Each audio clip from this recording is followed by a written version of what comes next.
ลาอันเป็นมงคลที่เราจะได้เริ่มทำพิธีจะได้เรียนเชิญทางท่านประธานในพิธีในวันนี้ครับขอเรียนเชิญท่านพลตรีบัณฑิตศรีมงคลประธานในพิธีจุดเทียนธูปบูชาพระรัตนตรัยที่หน้าโต๊ะหมู่บูชาขอเรียนเชิญครับขอเรียนเชิญพุทธศาสนิกชนทุกคนทุกท่านได้พนมมือพร้อมเพรียงกันเพื่อแสดงออกถึงความเคารพนอบน้อมต่อพระพุทธพระธรรมพระสงฆ์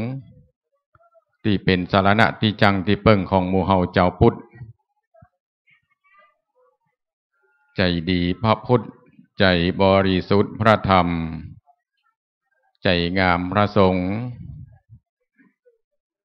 ต่อจากนั้นท่านประธานในพิธี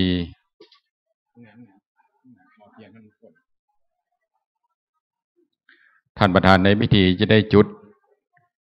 เครื่องบูชาทองน้อยแล้วกราบถวายบังคมพระบรมสาธิสลักษณ์พระบาทสมเด็จพระเจ้าอยู่หัว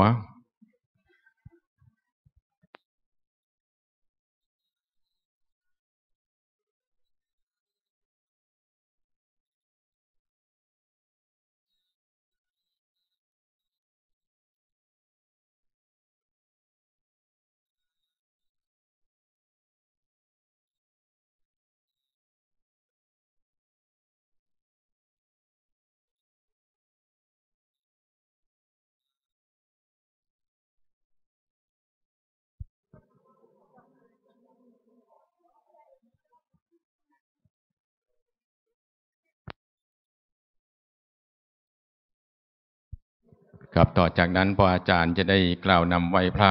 สมทานรับศีลเป็นลำดับต่อไป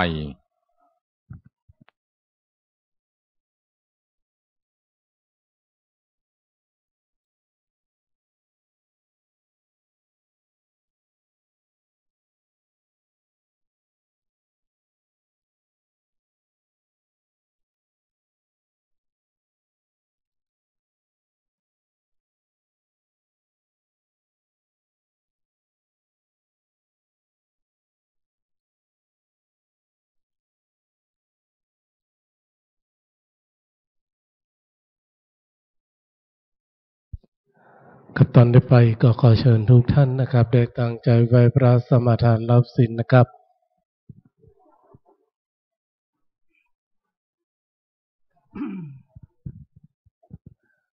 อัลลังสัมมาสัมพุทโธภังคะวา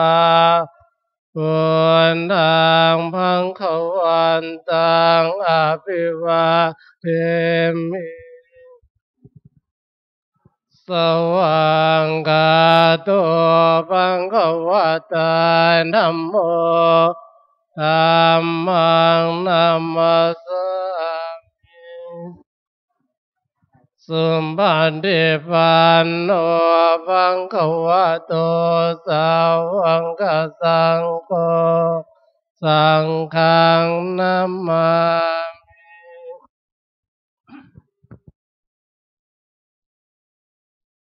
เตติสรณเนนะสังฆปัญจศีลานิยจามะทุติยมปิมยังปันเตติสรณเนนะสังฆปัญจศีลานิยจามะตันติยมปิมยังปันเตติสรณเนนะสังฆปัญจศีลานิยจามะนะโมตัสสะภะคะวะโตอะระหะโตสัมมาสัมพุทธัสสะนะโมตัสสะภะคะวะโตอะระหะโตสัมมาสัมพุทธัสสะนะโมตัสสะภะคะวะโตอะระหะโตสัมมาสัมพุทธัสสะ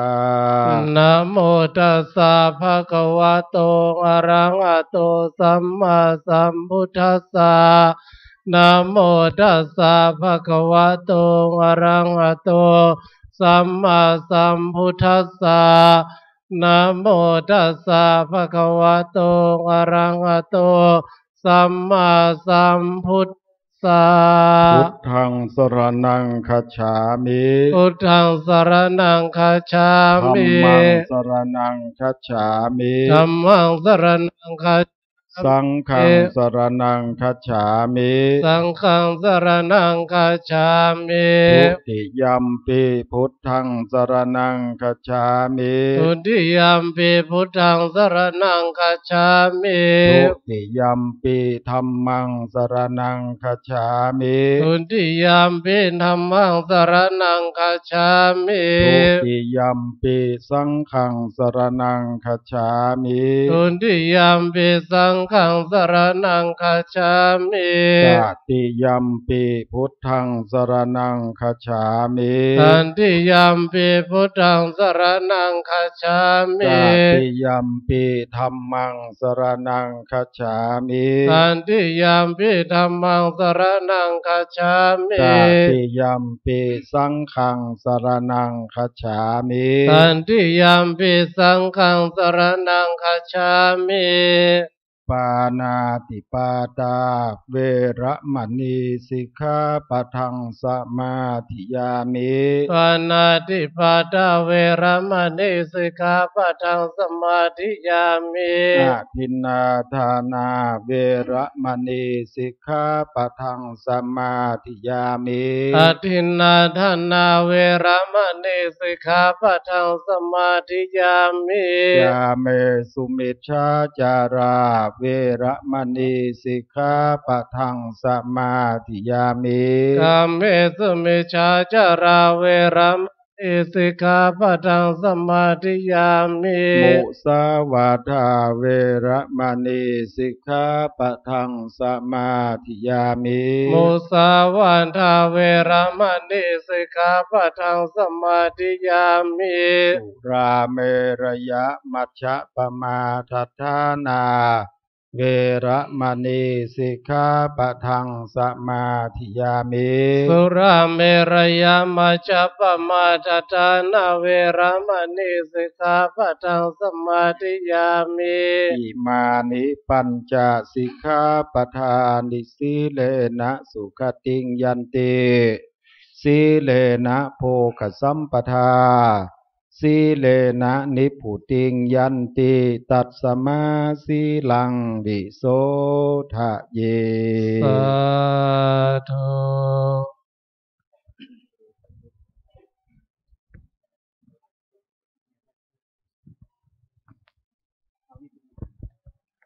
วิปัสสิปฏิปังอายะสัพพสัมปติสิทธิยาสัพพทุกขวินาศายะปริตังพุทธมังคารังวิปัสสิปฏิปังอายะสัพพสัมปติสิทธิยาสัพพพยาวินาศายะปริตังพุทธมังคารังวิปัสสิปฏิปังอายะสัพพสัมปติสิทธิยาสัพพโรควินาศายะปริตังพุทธมังคารัง นะโมตัสสะภะคะวะโตอะระหะโตสัมมาสัมพุทธัสสะนะโมตัสสะภะคะวะโตอะระหะโตสัมมาสัมพุทธัสสะนะโมตัสสะภะคะวะโตอะระหะโตสัมมาสัมพุทธัสสะพุทธังสรณังคัจฉามิธัมมังสรณังคัจฉามิสังฆังสรณังคัจฉามิทุติยัมปิพุทธังสรณังคัจฉามิทุติยัมปิธัมมังสรณังคัจฉามิทุติยัมปิสังฆังสรณังคัจ ฉามิตติยามปิพุทธังสรณังคัจฉามิตติยามปิธัมมังสรณังคัจฉามิตติยามปิสังฆังสรณังคัจฉามิยถาปิเสลาวิปุลานาภังอาหัจจะปาปตาสมันตาอนุปาริยโยเนโพเทนตาจตุติสาเอวังชราจะมัตจุจะอธิวัตตันติปานิโนคัตติเยพรามเนเวเสสุเตยันดาลปุกุเสนกินจิปริวัตเชติสาภเมวะพิมัตถตินาตาทหัตถินังปรวมินาราธานังนาปันติยานะจาปิมันตโยเทนะสักกาเจตุงทะเนนวันตัสมาอิปันติโตโปโสสัมปัสสังอาตตมาตโนเทธรรมเมจะสังเกจะติโรสัตถังนิเวสเยโยธรรมจาริกายเยนวาจายะอุทเจตสาอิเท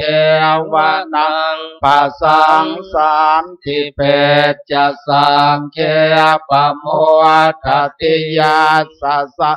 ทาตถาคเตอัจจลาสุปฏิทิตาสีลัญจยัสสะกัลยาณังอริยกันตังปัสสังสิตังสังเคปัสสะโทยานสัตถิอุจุโพตัญจะทัสสนังอัตถเลโทติตังอังอุอโมคัตตันสัจชีวิตังตัสมาสัทธันจะสีลันจะปัสสะทังธรรมทัสสนังอนุโยนเจธเมทาวิสรังพุทธานาสาสนันติ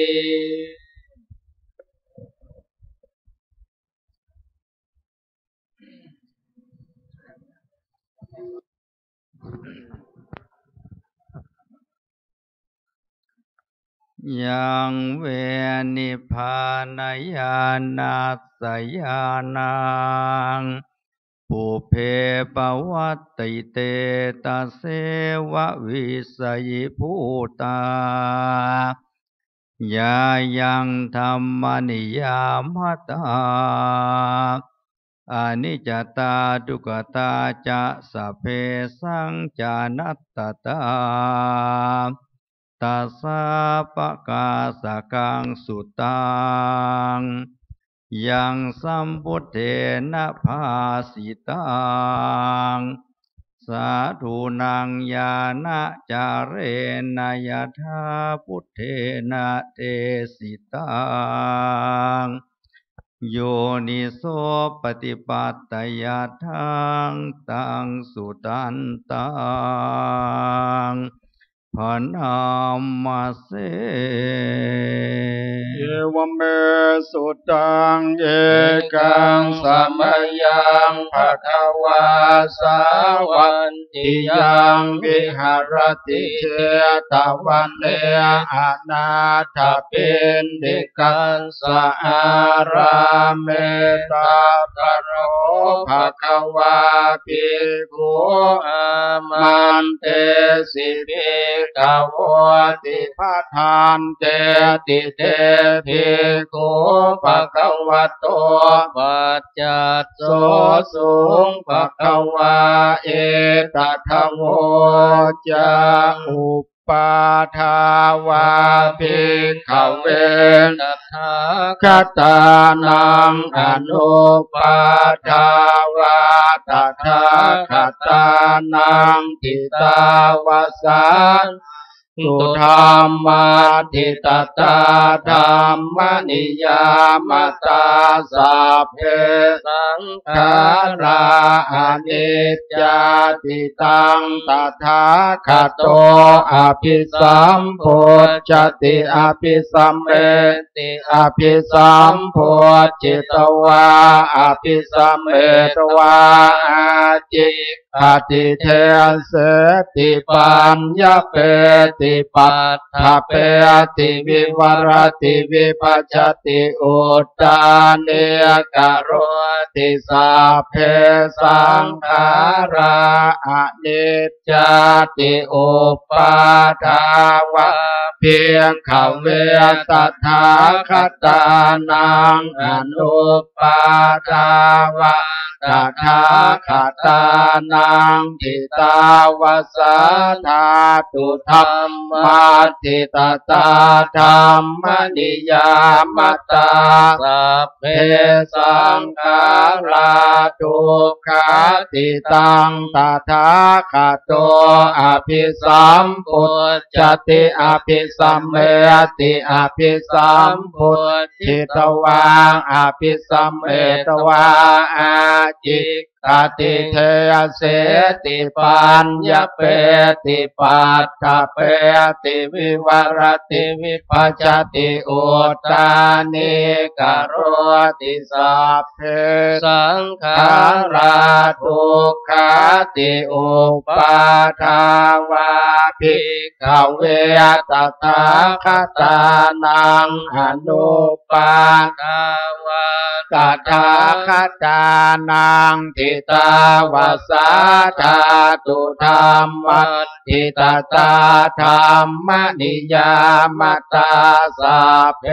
สัมมาอนัตตาติตังตถาคโต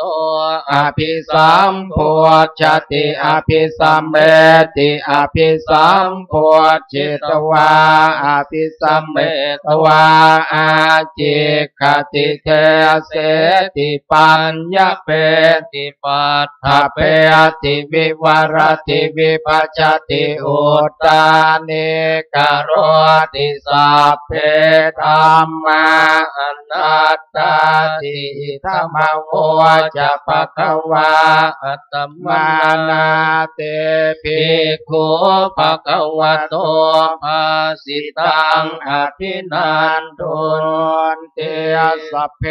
สังขาราอนิจจ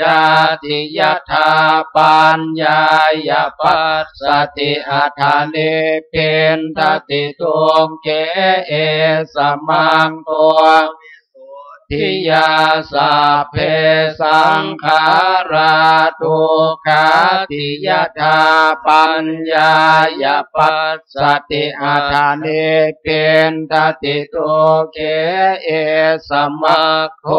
วิสุทธิยาสัพเพธัมมาอนัตตาติยถาปัญญายปัสสติอัฏฐานิเพนทติตุเกเอสมัคโควิสุทธิยาปกาเตมนุนเสสุเยชนะปารคามิโนอัฏฐายังอิตลาปชาติระเมวานุภาวติเยจะโคสัมมาตัคาเตธัมเมธัมมานุวัตติโนเตชนะปารเมตสันติมัจจุทัยยังสุโธตรังกันหังธัมมังเวปหายสุกังภาเวทปันติโตโอกาโนกัมมาคัมมวิเวเกยทัทุระมังตัตราภิรติมิต ชัยยะหิตวากาเมอากินจโนปริโยทัพเพยะอัตตานังเยตากะเลเสหิปันติโตเยสังสัมโพธิยังเทสุสัมมาจิตตังสุภาวิตังอาทานปฏิเนสังเคอนุปาทายะเยรตาขีนาสวาชุติมันโตเตโลเกปริเนียพุตตาติอวิชชาปัจจยาสังขาราสังขารปัจจยาวิญญาณังวิญญาณปัญจยานามรูปังนามรูปปัญจยาสัลลายตานังสัลลายตานังปัญจยาพันโสพันสปัจจยาเวทนาเวทนาปัจจยาตัณหาตัณหาปัจจยาอุปาทานังอุปาทานปัญจยาภวะภวะปัจจยาติชาติปัญจยาชรามรณังโสกปริเทวทุกขโทมนันสุปายาสาสัมภวันติเอวเมตตาสเกวลัสสะทุกขังขันธัสสะสมุทัยโยโหติอวินชายตเววะอาเสสวิราคนิโรธสังขารนิโรธสังขารนิโรธาวิญญาณนิโรธวิญญาณนิโรธานามรูปนิโรธนามรูปนิโรธาสัลลายตนะนิโรธสัลลายตนะนิโรธาปัสสนิโรธปัสสนิโรธาเวทนานิโรธเวทนานิโรธาตัณหานิโรธตัณหานิโรธาอุปาทานนิโรธอุปาทานนิโรธาภวนิโรธภวนิโรธาชาตินิโรธชาตินิโรธาชรามรณังโสกปริเทวทุกขโทมนันสุปายาสานิโรจันติเอวเมตัสสะเกวลัสสะทุกขังขันธัสสะนิโรธโหติยะทังอเวคตุภวันติธรรมาอาตาปิโนชายโตรามนัสสะทัสสะกังขาวะปยันติสัพพายโตปัจจานาติสหิตุธรรมังยะถาหะเวปะตุภวันติธรรมาอาตาปิโนชายโตรามนัสสะทัสสะกังขาวะปยันติสัพพายโตขยังปัจจยานังอเวทิยถาหะเวภวันติธรรมาอาตาปิโนชายโตรามนัสสะวิทูปยังติทติมาราเสนังสุโรโอภาสยมันตะเลขันติอติตังนานวาขับเปยยะนาปฏิกังเขอนาคตังปัจจุป หินันตังอัปปัตตัญจะอนาคตังปัจจุบันนันจะโยธรรมังตัทธาวิปัสสติกสังหิรังอสังกุปังตังอิทธามนุโปรหะเยอะเจวกิจจมาตาปังโพชัญญามรณังสุเวนะหิโนสังคารันเตนะมหาเสเนนะมัจจุนาวังวิหาริมาตาปิงอโหราตมตันติตังตังเวปัตเตกราชโสติสันโตอาจิกขเตมุนีติภวตุสัพพมังคลังราคันตุสัพพเทวตาสัพพพุทธานุภาเวนัสสทาโส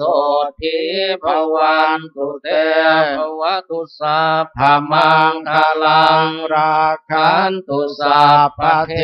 วตาสัพพธรรมานุภานาสันตาโสทิภวันตุเตภวตุสัพพมังคลังราคันตุสัพพเทวตาสัพพสังฆานุภาเวนัสสทาโสทิภวันตุเต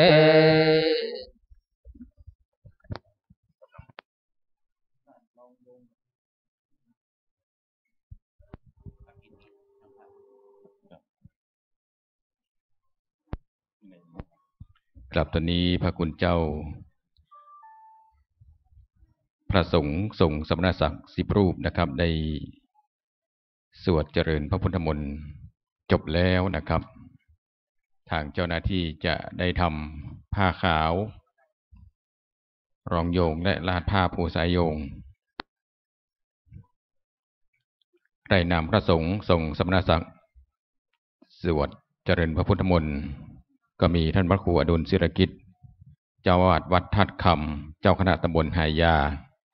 พระครูรัตนชัยธรรมรองเจ้าอาวาสวัดเมืองศาสตร์หลวงที่ปรึกษาเจ้าคณะตำบลหนองหอยท่านพระครูสถิตสุตาพรเจ้าอาวาสวัดสันปะเลียงเจ้าคณะตำบลหนองหอยพระครูไพจิตรวีรคุณเจ้าอาวาสวัดเมืองศาสตร์น้อยพระครูกัตตบุญโยปถัมภ์เจ้าอาวาสวัดเสาหินพระปรัญจตุพรวชิรยาโนด็อกเตอร์ผู้ช่วยเจ้าอาวาสวัดเมืองศาสตร์น้อยเลขาเจ้าคณะตำบลหนองหอยพระครูสังฆรักษ์ทรงฤทธิ์ชยทัตโตรองเจ้าอาวาสวัดเมืองศาสตร์หลวงพระครูสมุทรชาตรีสุขสัมปันโนผู้ช่วยเจ้าอาวาสวัดกูคำพระครูสมุทรสุทธิวากิติสัมปันโนผู้ช่วยเจ้าอาวาสวัดเมืองศาสตร์หลวงพระใบดิกาธีรพลธรรมวโรผู้ช่วยเจ้าอาวาสวัดเมืองศาสตร์หลวงทั้ง10 รูปนี้นะครับลำดับต่อไปขอเรียนเชิญท่านประธานในพิธีพลตรีบัณฑิตศรีมงคลได้ทอดผ้าไตร10 ชุดขอเรียนเชิญครับผม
สังฆา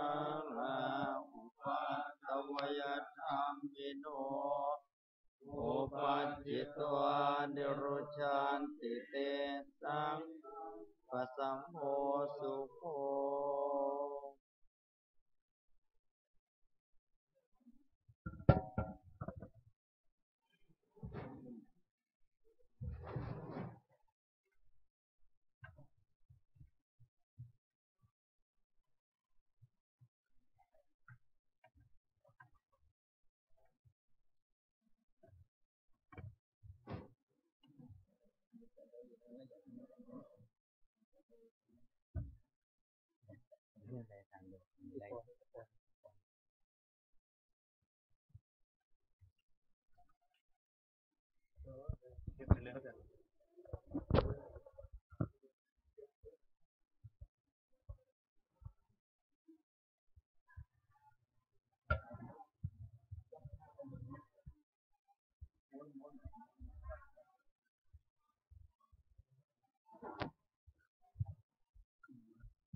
ยะถาวาริวหาปุราปาริปุเรนติสาคารังเอวะเมวะอิโตตินังเปตานังอุปกปปติอิจิตังปฏิตังตุมหังขิปะเมวะสมิจฉตุสัพเพปุเรนตุสังกปาจันโทปนรโสยะถามณิโชติระโสยถาสัพเพติโย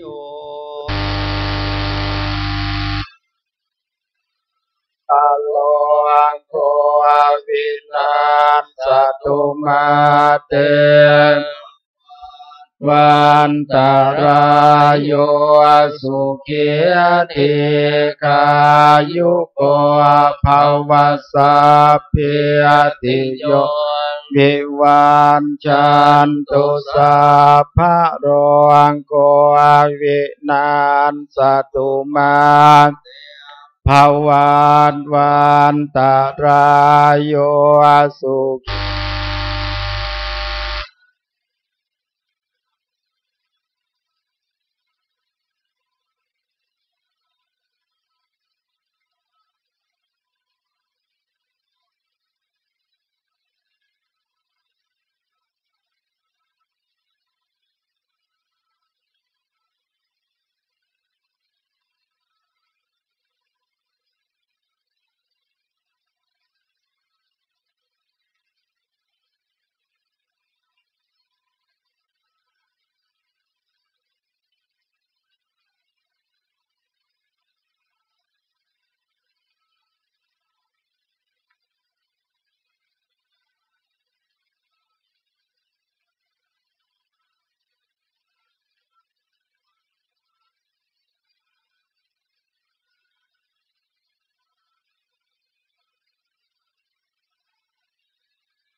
อัมสัทธานาโสอุปกรรมปฏิโสยาติธรรมโมจะอายังนิทานสิโตปัวชาจักตา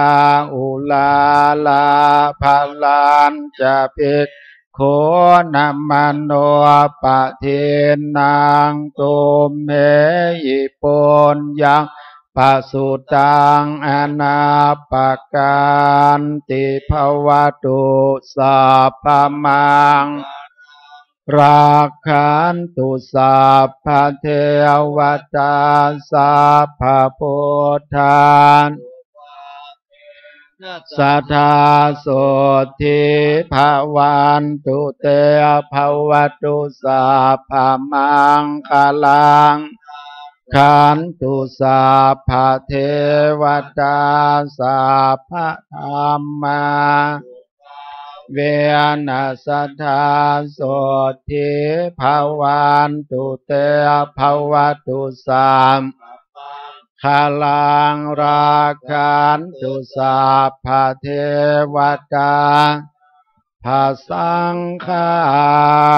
นุภาเวนัสสทธาโสทิ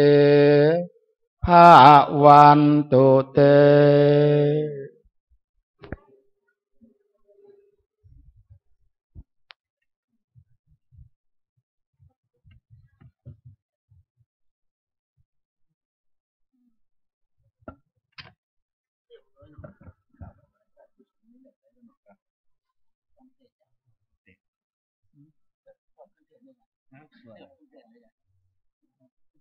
เดี๋ยวเลิกกันนิ่มแน่นอนนี่อย่างต่อเดี๋ย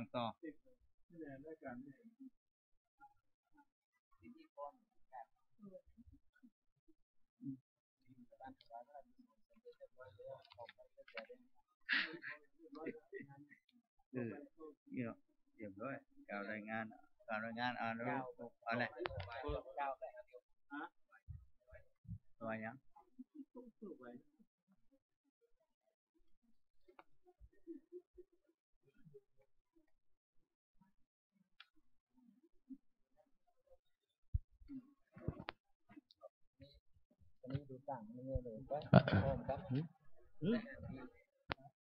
อ่านขวาใบเกีย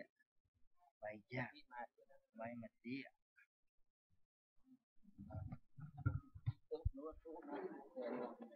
พ่อแม่ศรัทธาสาธุชนทุกท่าน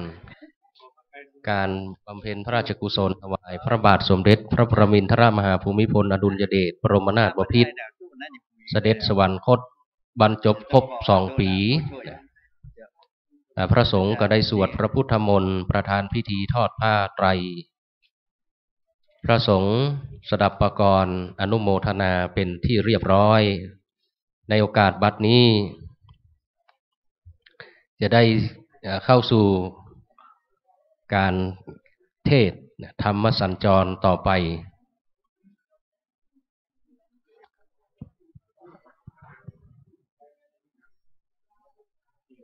มีการร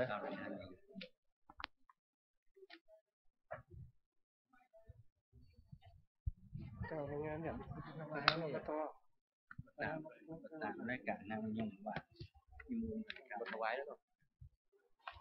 ลำดับต่อไปนะก็จะได้กราบอาราธนาท่านพระครูกันตะปุญโญปถัมภ์เจ้าวาดวัดเสาหินประธานหน่วยอบรมประชาชนประจำตำบลหนองหอยได้กล่าวรายงานต่อท่านประธานพิธีซึ่งวันนี้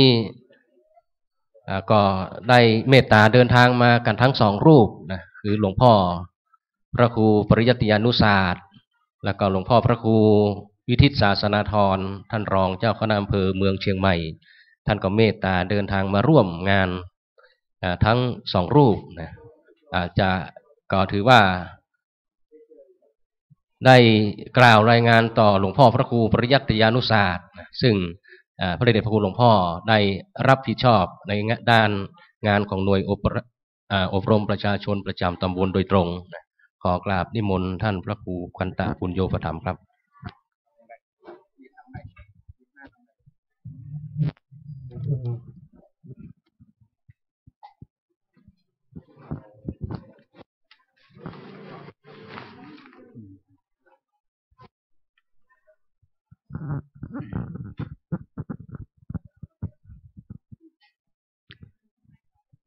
กราบเรียนพระเดชพระคุณหลวงพ่อพระครูปริยัติยานุศาสตร์ด็อกเตอร์ รองเจ้าคณะอำเภอเมืองจังหวัดเชียงใหม่เจ้าวาดวัดฝาหินพระเดชพระคุณหลวงพ่อพระครูวิทิตศาสนาธรดร.รองเจ้าคณะอำเภอเมืองจังหวัดเชียงใหม่ผู้ช่วยเจ้าวาดวัดพระสิงห์วรวิหาร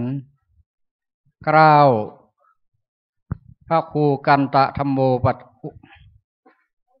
กันตะบุญโยปธรรมเจ้าวาดวัดเสาหินประธานหน่วยอบรมประชาชนประจำตำบลหนองหอยพร้อมทั้งคณะสงฆ์คณะศรัทธาตำบลหนองหอยที่ได้มาร่วมธรรมสัญจรในวันนี้รู้สึกยินดีเป็นอย่างยิ่งที่พระเดชพระคุณได้เมตตามาเป็นประธานเปิดงานธรรมสัญจรของคณะสงฆ์ตำบลหนองหอยณวัดเมืองศาสตร์หลวงในวันนี้เพื่อผู้มีเกียรติและผู้ร่วมงานในวันนี้ได้ทราบประวัติความเป็นมาของการจัดงานกล่าว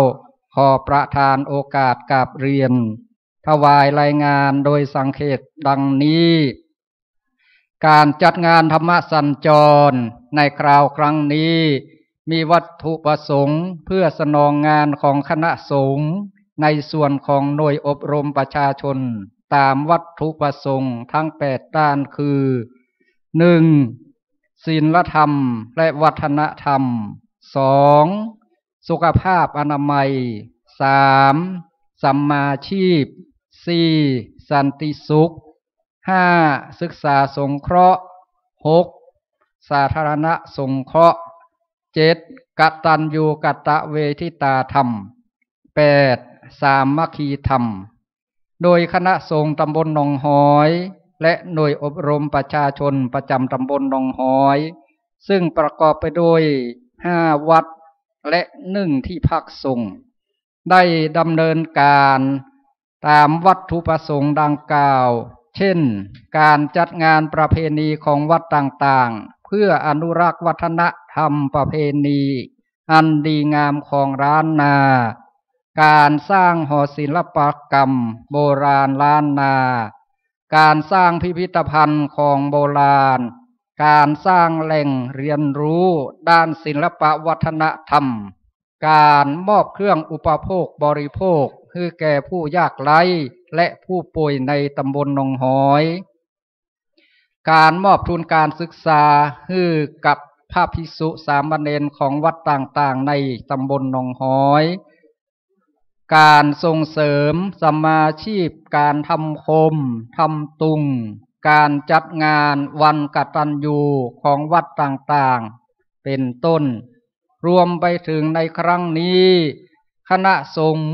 ได้มีมติให้จัดธรรมสัญจรประจำปีพุทธศักราช 2561 ขึ้นณวัดเมืองศาสตร์หลวงในคราวครั้งนี้เป็นการส่งเสริมด้านกตัญญูกตเวทิตาธรรมโดยการจัดพิธีบำเพ็ญพระราชกุศลถวายพระบาทสมเด็จพระปรมินทรมหาภูมิพลอดุลยเดชบรมนาถบพิตรเสด็จสวรรคตจะบรรจบครบรอบ2 ปีในวันที่13 ตุลาคมพุทธศักราช 2561และยังได้ส่งเสริมด้านการศึกษาสงเคราะห์โดยการมอบทุนการศึกษาส่งเสริมสามัคคีธรรมและสันติสุขโดยการให้ความรู้ด้านธรรมะแก่ผู้ร่วมงานซึ่งได้รับเมตตาธรรมจากท่านพระครูอดุลศิลกิจเจ้าวาดวัดธาตุคำเจ้าคณะตำบลหายยามาเป็นองค์แสดงพระธรรมเทศนาในวันนี้การจัดงานในคราวครั้งนี้ได้รับความอนุเคราะห์จากท่านพระครูรัตนชัยธรรมท่านเจ้าอาวาสวัดเมืองศาสตร์หลวงที่ปรึกษาเจ้าคณะตำบลหนองหอยรวมถึงคณะสงฆ์และคณะศรัทธาของวัดเมืองศาสตร์หลวงได้ในการจัดสถานที่รวมถึงคณะศรัทธาได้ร่วมบริจาคทุนการศึกษาจำนวน40 ทุน รวมเป็นจำนวนเงิน20,000 บาทกล่าวในนามของคณะสงฆ์และหน่วยอบรมประชาชนประจำตำบลหนองหอยจึงขอกราบขอบพระคุณและอนุโมทนาทุกท่านณโอกาสนี้บัดนี้ได้เวลาอันเป็นมงคลแล้วกล่าวขอกราบอาราธนาพระเดชพระคุณได้เมตตากล่าวเปิดงานและได้คือโอวาทข้อคิดกับคณะสงฆ์คณะศรัทธาผู้ร่วมงานในวันนี้เพื่อความเป็นสิริมงคลสืบไปกราบเรียนมาด้วยความเคารพอย่างยิ่งควรมิควรสุดแต่จะเมตตา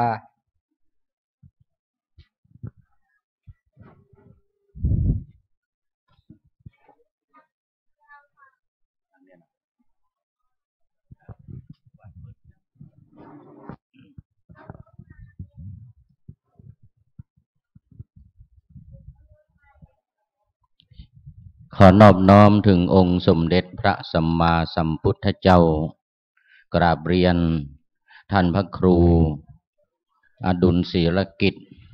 ท่านพระครูรัตนชัยธรรมท่านพระครูสถิตสุตตาภรณ์ท่านพระครูวิทิตศาสนาธรพระสงฆ์เทรานุเถระทุกรูปขออำนวยพรท่านประธานในพิธีฝ่ายฆราวาสในวันนี้พร้อมกับคณะญาติโยมทุกท่านที่ได้มาร่วมกิจกรรมธรรมสัญจรของคณะสงฆ์ตำบลหนองหอยโดยมีท่านพระครูปุญโญปถัมภ์เจ้าอาวาสวัดฝ่ายหินเสาหินขออภัยนะว่าชื่อวัดตัวเก่า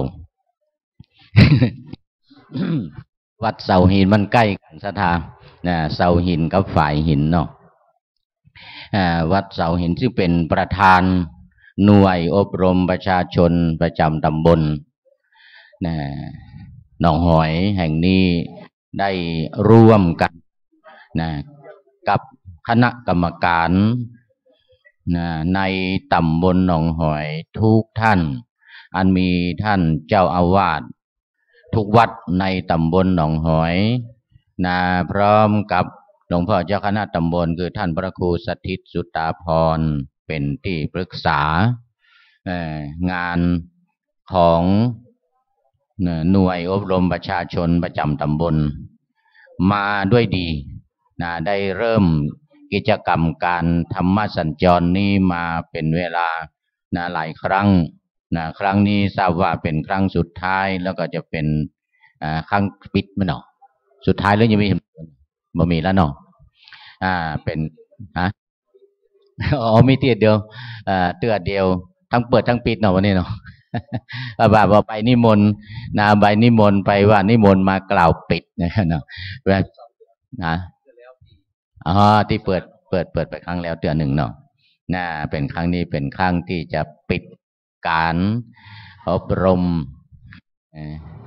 ธรรมสัญจรก็ได้รับฟังการกล่าวรายงานของท่านประธานหน่วยอบรมประชาชนประจำตำบลผ่านไปแล้วก็รู้สึกมีความชื่นใจที่ทางคณะสงฆ์ตำบลหนองหอยโดยมีท่านครูประธานหน่วยอบรมประชาชนประจำตำบลได้จัดกิจกรรมต่างๆทั้ง8ด้านกิจกรรมทั้ง8ด้านดังที่เฮาทั้งหลายได้รับทราบได้ยินการรายงานมาแล้วตะกี้นี้ทั้งฝ่ายทางด้านศีลธรรมเป็นต้นข้อที่1แล้วก็ข้อสุดท้ายสามัคคีธรรมอันนี้เป็นหัวใจสำคัญทุกข้อไม่ใช่ว่าเฉพาะสามัคคีธรรมไม่ใช่เฉพาะด้านศีลธรรมความสำคัญของการอบรมประชาชนกิจและหน้าที่ของการอบรมประชาชนนั่นไม่ใช่ว่าเฉพาะมีเวลาจัดธรรมสัญจรครั้งเปิดและครั้งปิดเท่านั้นแต่ว่า การจัดกิจกรรมของหน่วยอบรมประชาชนประจำตำบลนั้นตามหลักแล้วก็ได้จัดให้มีการทำทุกวัดนะกิจกรรมของแต่ละวัดเป็นต้นว่าการฟังเทศน์การฟังธรรมกลางวรรษาเนี่ยการทำบุญตักบาตรประจำวันศีลทุกวันศีลทุกวันธรรมในวันพระอันนี้ถือว่าเป็นกิจกรรมของหน่วยอบรมประชาชนทั้งนั้นเพราะฉะนั้นกิจกรรมของหน่วยอบรมประชาชนประจำตำบลนี้เพิ่นก็มีเป้าหมายของเจ้าอาวาสทำทุกวัดมารวบรวมกันนะแต่ว่าการนำมาจัดธรรมสัญจรในครั้งนี้ซึ่งเป็นครั้งสุดท้ายก็รวบรวมเอากิจกรรมต่างๆที่ต่างวัดต่างๆในตำบลหนองหอยได้กระทำแล้วนั้นนะมาเป็นกิจกรรมสำคัญนะมารวบรวมมาแจ้งมารายงานนะให้ได้รับทราบโดยทั่วกันความจริงแล้วทุกวัดที่ทำนั้นถือว่าเป็นกิจกรรมของหน่วยอบรมประชาชนประจำตำบลนะทั้งนั้นนะแล้วก็โดยเฉพาะในตำบลหนองหอยนี้นะได้จัดกิจกรรมด้านการอบรมประชาชนประจำตำบลมาด้วยดีดังที่ได้ทราบได้ร่วมงานแล้วก็ได้เอากิจกรรมงานต่างๆของตำบลนี้นะได้รับรางวัลในการไปจัดกิจกรรมทั้งในส่วนได้รับรางวัลที่1ในส่วนของจังหวัดในส่วนของภาคมาแล้วไปรับรางวัลมาแล้วหลายเตื้อก็ขออนุโมทนาอนุโมทนาขอบคุณกับคณะกรรมการที่จัดกิจกรรมต่างๆในครั้งนี้และกิจกรรมอื่นๆที่ผ่านมาตลอดถึงตามวัดวาอารามต่างๆที่ได้ร่วมกันทำนั้นเพราะว่าเป็นหน้าที่ของหมู่เฮาทั้งหลายเป็นหน้าที่ของพระภิกษุสงฆ์สามเณรหน้าที่ได้ร่วมกันจัดทำหน้าที่ของพุทธบริษัทของเฮานั้นก็มีเพียง2อย่างนะตามหลักในพระพุทธศาสนาในธรรมบทในธรรมบทอัตถกถาได้กล่าวไว้ธรรมบทภาค8หลวงพ่อพุทธโฆษาจารย์ได้นำมากล่าวไว้ว่าหน้าที่ของพุทธบริษัททั้ง4มีอยู่2อย่างคือ1การศึกษาห้ำเฮียนเล่าเรียนพระธรรมวินัย2การนำเอาธรรมวินัยนั้นมาเผยแผ่มาปฏิบัติเรียกว่าคันธทุระและวิปัสสนาธุระ2อย่างนี้เป็นหน้าที่ของหมู่เฮาทั้งหลายทั้งหน้าที่ของพระภิกษุสงฆ์สามเณรทั้งหน้าที่ของอุบาสกอุบาสิกาศรัทธาญาติโยมตามวัดวาอารามต่างๆดังมีบาลีว่าจตุนังปริสานัญจะทุลานิพุทธศาสเนคันธาเยวะทุลานินจะวิปัสสนาทุรานิจะแปลว่าธุระหรือว่าหน้าที่ของพุทธบริษัททั้ง4ในพระพุทธศาสนามี2อย่างคือการศึกษาเรียกว่าคันธธุระและการปฏิบัติเรียกว่าวิปัสสนาธุระดังนั้นก็ถือว่าท่านทั้งหลายทั้งท่านประธานหน่วยอบรมประชาชนประจำตำบลทั้งที่ปรึกษาคือหลวงพ่อและแก่หลวงพ่อท่านพระครูสถิตจุตาภรณ์ซึ่งเป็นประธานเป็นเจ้าคณะตำบลได้ปรึกษาหรือได้ร่วมกระทำกันเป็นการทำหน้าที่ที่สมบูรณ์ถูกต้องครบบริบูรณ์ในพระพุทธศาสนาในหน้าที่การงานต่างๆอาตมาภาพในนามของพระสงฆ์คณะสงฆ์อำเภอเมืองเชียงใหม่ในนามของหลวงพ่อเจ้าคณะอำเภอเมืองเชียงใหม่ท่านเจ้าคุณพระราชราชมุนีท่านรองเจ้าคณะอำเภอเมืองเชียงใหม่ท่านพระครูวิทิตศาสนาธรพร้อมกับพระสงฆ์ฝ่ายปกครองพระเถระทุกรูปก็ขออนุโมทนาขอบคุณกับคณะสงฆ์ตำบลหนองหอยทุกรูปตั้งแต่พระเดชพระคุณหลวงพ่อท่านพระครูสถิตจุตาภรณ์เป็นเป็นประธานถ้าท่านพระครูประธานหน่วยอบรมประชาชนประจำตำบลที่ได้ร่วมกันจัดกิจกรรมทุกครั้งที่ผ่านมาและในครั้งนี้ด้วยขอ นะคือโอกาสนี้เปิดงานการอบรมธรรมสัญจรในครั้งนี้นะขอปัญจกปัญจัยอำนวยอวยพรนะให้กับนะครูบาอาจารย์ทุกท่านที่ได้กล่าวนำมาแล้วพร้อมกับคณะสัตยาติโยมคณะกรรมการทุกวัดทุกวานะรวมไปถึงปออาจารย์แล้วก็ท่านประธานในพิธีฝ่ายฆราวาสในวันนี้นะให้ได้มีความสุขกายมีความสบายใจปรารถนาสิ่งใดอันเป็นไปโดยชอบประกอบด้วยธรรมก็ขอให้ปันสำเร็จในที่ทุกสถานในการทุกเมื่อเทินสาธุลำดับต่อไปใครขอเจริญพรเรียนเชิญคุณชาตรีเชื้อมโนชาญเฮียน้อยนะได้เป็นตัวแทนของคณะศรัทธาจุดเทียนส่องธรรมหน้าองค์แสดงพระธรรมเทศนาคือท่านพระครูอดุลศีลกิจเจ้าคณะ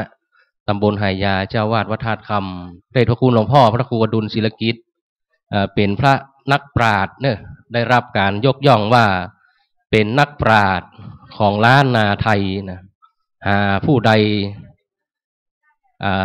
เปรียบได้ยากนะบัดนักบัดน้อยท่านทั้งหลายปฏิทินที่พระเดชพระคุณหลวงพ่อได้คำนวณเนี่ยเฮาก็ใจกันกู้ปีดูมื้อจันทร์วันดีดูเลิกผ่านาทีต่างๆพระเดชพระคุณหลวงพ่อเป็นผู้คำนวณนะเป็นพระนักปราชญ์ของล้านนาไทยบัดนี้เราจะได้รับฟังธรรมเทศนาจากพระเดชพระคุณหลวงพ่อจะได้มาชี้แจงชี้แนวทางแนวคิดนะในการดำเนินชีวิตของหมู่เฮาท่านทั้งหลายต่อไปโดยลำดับ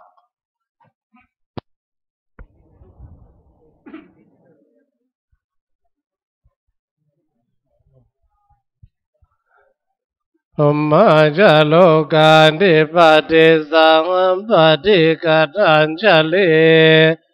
อันดิวรังอายัญจันดาสันตินาสัตตปราชกา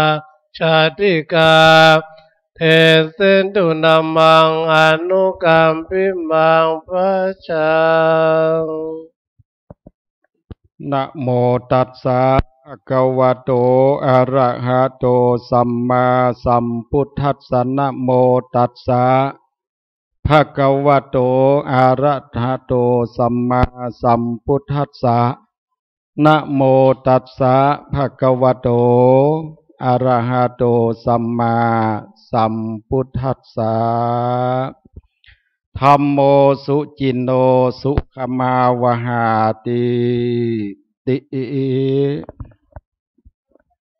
ธรรมเมกฐานะโอกาสบัดนี้อาตมภาพจะแสดงพระธรรมเทศนาพันรนาศาสนาธรรมอันเป็นคำสอนขององค์สมเด็จพระสัมมาสัมพุทธเจ้าเพื่อเป็นเครื่องประดับสติปัญญาเพิ่มพูนอนุรูปแก่กุศลบุญบารมีแห่งท่านสาธุชนพุทธบริษัททั้งหลายตั้งภายในและภายนอกภายในก็หากหมายมีคณะสงฆ์ตำบลหนองหอยเป็นต้นเป็นประธานอันมีท่านพระครูสถิตสุตาภรณ์เจ้าคณะตำบลและท่านพระครู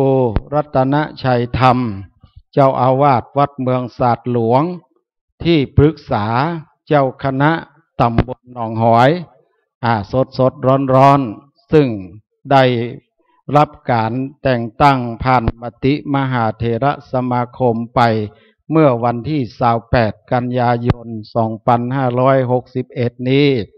และศรัทธาญาติโยมทั้งหลายก็จะได้ร่วมมุทิตาแถมสักวาระหนึ่งในการที่ท่านจะได้รับพระบัญชาแต่งตั้งเป็นที่ปรึกษาเจ้าคณะตำบลหนองหอยสืบต่อไปซึ่งนอกจากนั้นก็มีผู้บังคับบัญชาทางคณะสงฆ์อันมีท่านรองเจ้าคณะอำเภอทั้งสองรูปคือท่านพระครูวิทิตศาสนาธรและท่านพระครูปริยัติยานุศาสตร์ รองเจ้าคณะอำเภอทั้งสองรูปได้โปรดเมตตาได้มาฮื้อกำลังใจได้มาตรวจการคณะสงฆ์เยี่ยมศรัทธาญาติโยมท่านสาธุชนทั้งหลายซึ่งการดำเนินกิจการในวันนี้กิจกรรมนี้ก็เรียกว่าการแสดงธรรมสัญจรของคณะสงฆ์ของหน่วยอบรมประชาชนประจำตำบลหนองหอยซึ่งมีท่านพระครูกันตะปุญญาท่านพระครูกันตะปุญโยปถัมภ์เจ้าอาวาสวัดเสาหิน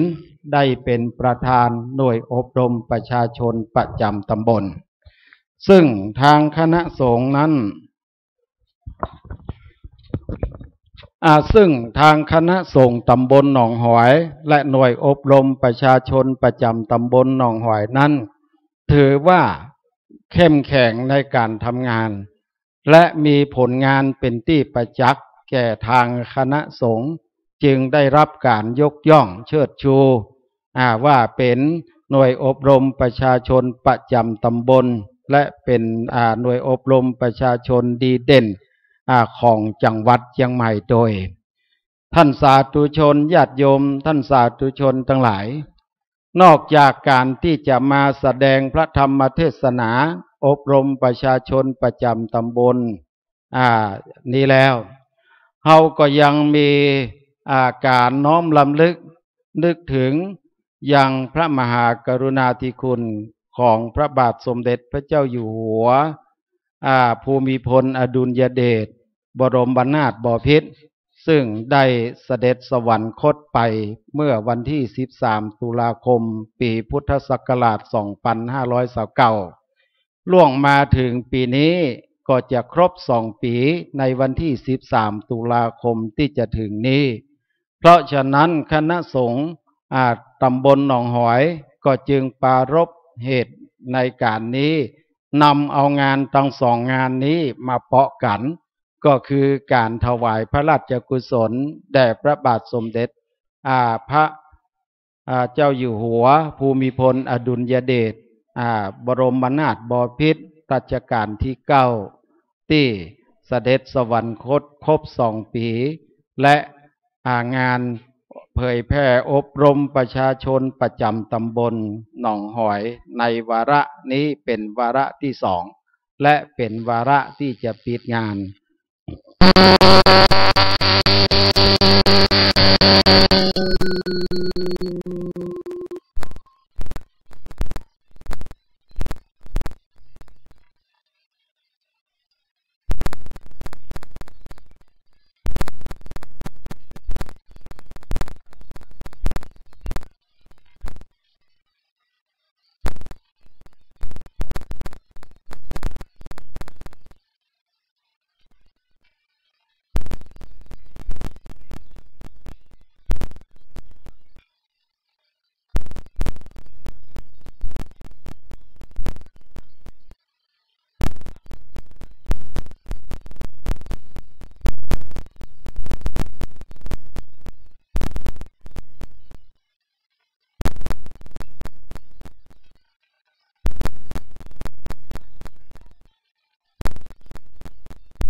ฉะนั้นตั้งแต่พระองค์เสด็จขึ้นครองราชย์มาเป็นเวลา70 ปีกว่านั้นก็พระองค์ก็ทรงได้ประพฤติปฏิบัติธรรมนอกจากนั้นมีพระมหากรุณาธิคุณต่อปวงชนชาวไทยโดยทั่วหน้าโดยมีโครงการพระราชดำรินับพันโครงการแล้วก็บรรลุผลเป้าหมายประชาชนได้อยู่เย็นเป็นสุขใต้ร่มพระบารมีของพระองค์มาโดยตลอดการที่พระองค์ทรงทำนั้นก็เพราะพระองค์ทรงทศพิธราชธรรมคือธรรม10 ประการธรรม10 ประการของพระราชานั้นท่านสาธุชนญาติโยมทั้งหลายมีพระบาลีว่าตานังสีลังปริจยาคังอาชวังมัทวังตปังอโกทังอวิหิงสัญจะคันตินจะอวิโรธนัง ซึ่งแปลว่าการให้ทานอย่างหนึ่งการรักษาศีลอย่างหนึ่งการบริจาคอย่างหนึ่งความซื่อตรงความอย่างหนึ่งความอ่อนโยนอย่างหนึ่งความเคร่งครัดความเคร่งครัดในในตนเองอย่างหนึ่งความบะคึงเครียดขี้โกรธขี้เกียจอย่างหนึ่ง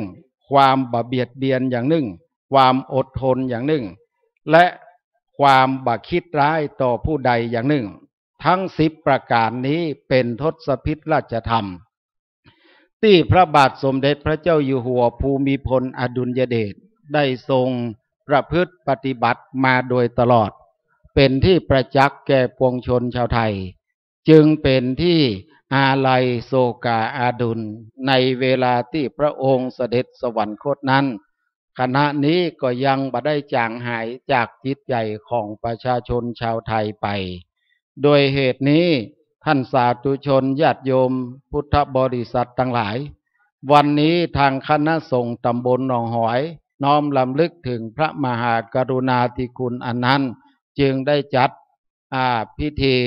บำเพ็ญกุศลถวายเป็นพระราชกุศลแด่องค์บรมบพิตรพระราชสมภารพระองค์ผู้ทรง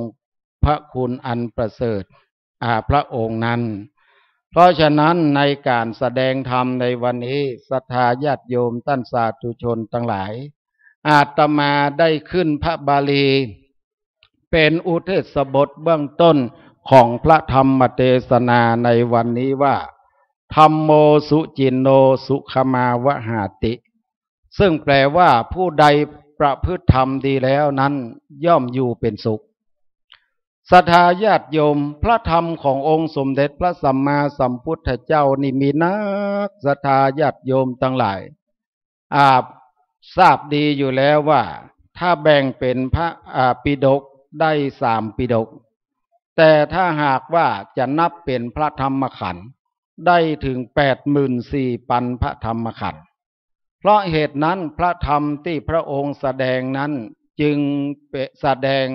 เพื่อให้เข้าสู่จิตใจของปวงชนพุทธศาสนิกชนทุกหมู่เหล่าบอกว่าเป็นพระราชามหากษัตริย์พระพุทธเจ้าพระองค์ท่านก็ทรงแสดงธรรมให้แก่พระมหากษัตริย์ดังที่อาตมาได้กล่าวแล้วว่าพระมหากษัตริย์ก็จะต้องทรงทศพิธราชธรรมคือธรรม10ประการที่เป็นธรรมที่พระมหากษัตริย์ทรงประพฤติ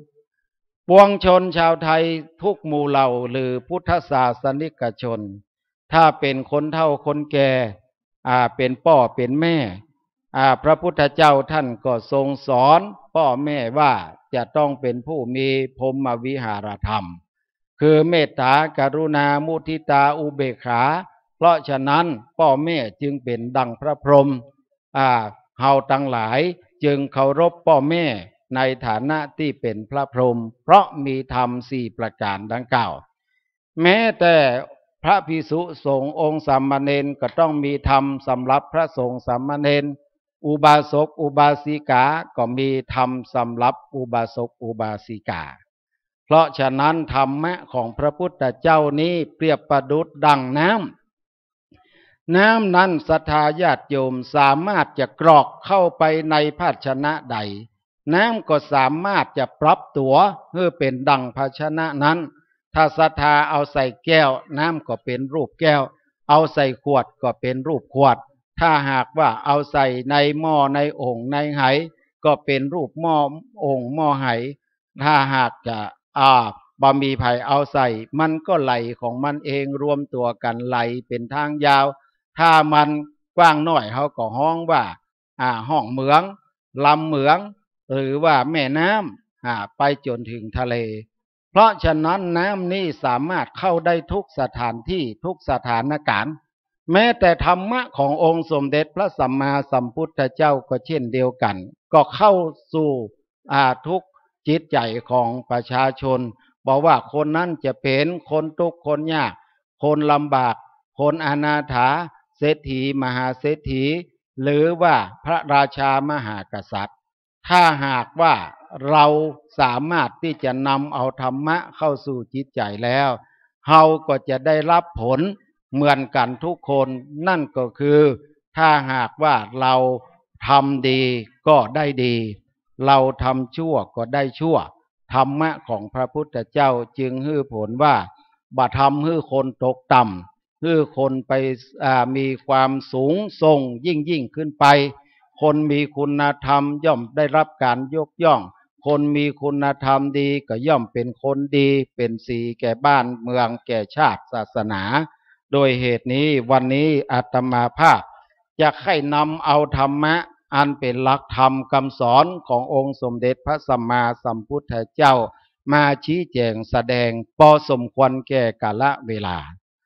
ศรัทธาญาติโยมท่านสาธุชนทั้งหลายมีธรรมจาดกของล้านนาของเฮาเรื่องหนึ่งซึ่งธรรมจาดกนี้ก็มีหลายเรื่องเป็นร้อยเรื่องพันเรื่องศรัทธาญาติโยมมีนักปราชญ์นำเอาธรรมจาดกนี้มาแต่งมาร้อยกรองเฮาเรียกว่าธรรมข้าวหรือว่าธรรมจาดกมักจะเอาเทศในกลางพรรษา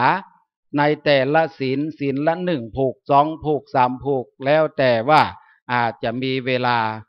เพื่อว่าให้ศรัทธาญาติโยมนั้นฟังธรรมจาดกซึ่งเป็นเนื้อเรื่องราวในทางพระพุทธศาสนาเป็นเรื่องพระโพธิสัตว์สร้างบารมีโพธิสมภารเพื่อจะต้องการเป็นองค์สมเด็จพระสัมมาสัมพุทธเจ้าก็นำเอาเนื้อเรื่องนั้นมาแสดงมีธรรมจาดกอยู่เรื่องหนึ่งซึ่งเป็นธรรมที่คนล้านนาสมัยก่อนนั้นมักจะได้ยินบ่อยๆธรรมนั้นชื่อว่าธรรมเตโชยาโมศรัทธาญาติโยมเตโชยาโมนี้เป็นชื่อเอกของคนที่เป็นเนื้อเรื่องนั้นถ้าเฮาอู้ตามสมัยใหม่ก็ว่าเป็นพระเอกในธรรมเรื่องนั้นได้กล่าวว่ายังมีชายหนุ่ม2 คนคนหนึ่งชื่อว่าเตโชคนหนึ่งชื่อว่ายาโม2 คนนี้เป็นเพื่อนกันเป็นคนที่ฮักที่ชอบกันไปไหนไปด้วยกันทำการทำงานด้วยกันก็ไปทำงานรับจ้างท่านเศรษฐีในการทำงานบ้านบอกว่าตักน้ำโบะหลัวหรือว่ากวาดทรายไดหญ้าเตโชยาโมนี้ก็เข้าไปปฏิบัติรับจ้างอย่างบ้านท่านเศรษฐีผู้หนึ่งท่านเศรษฐี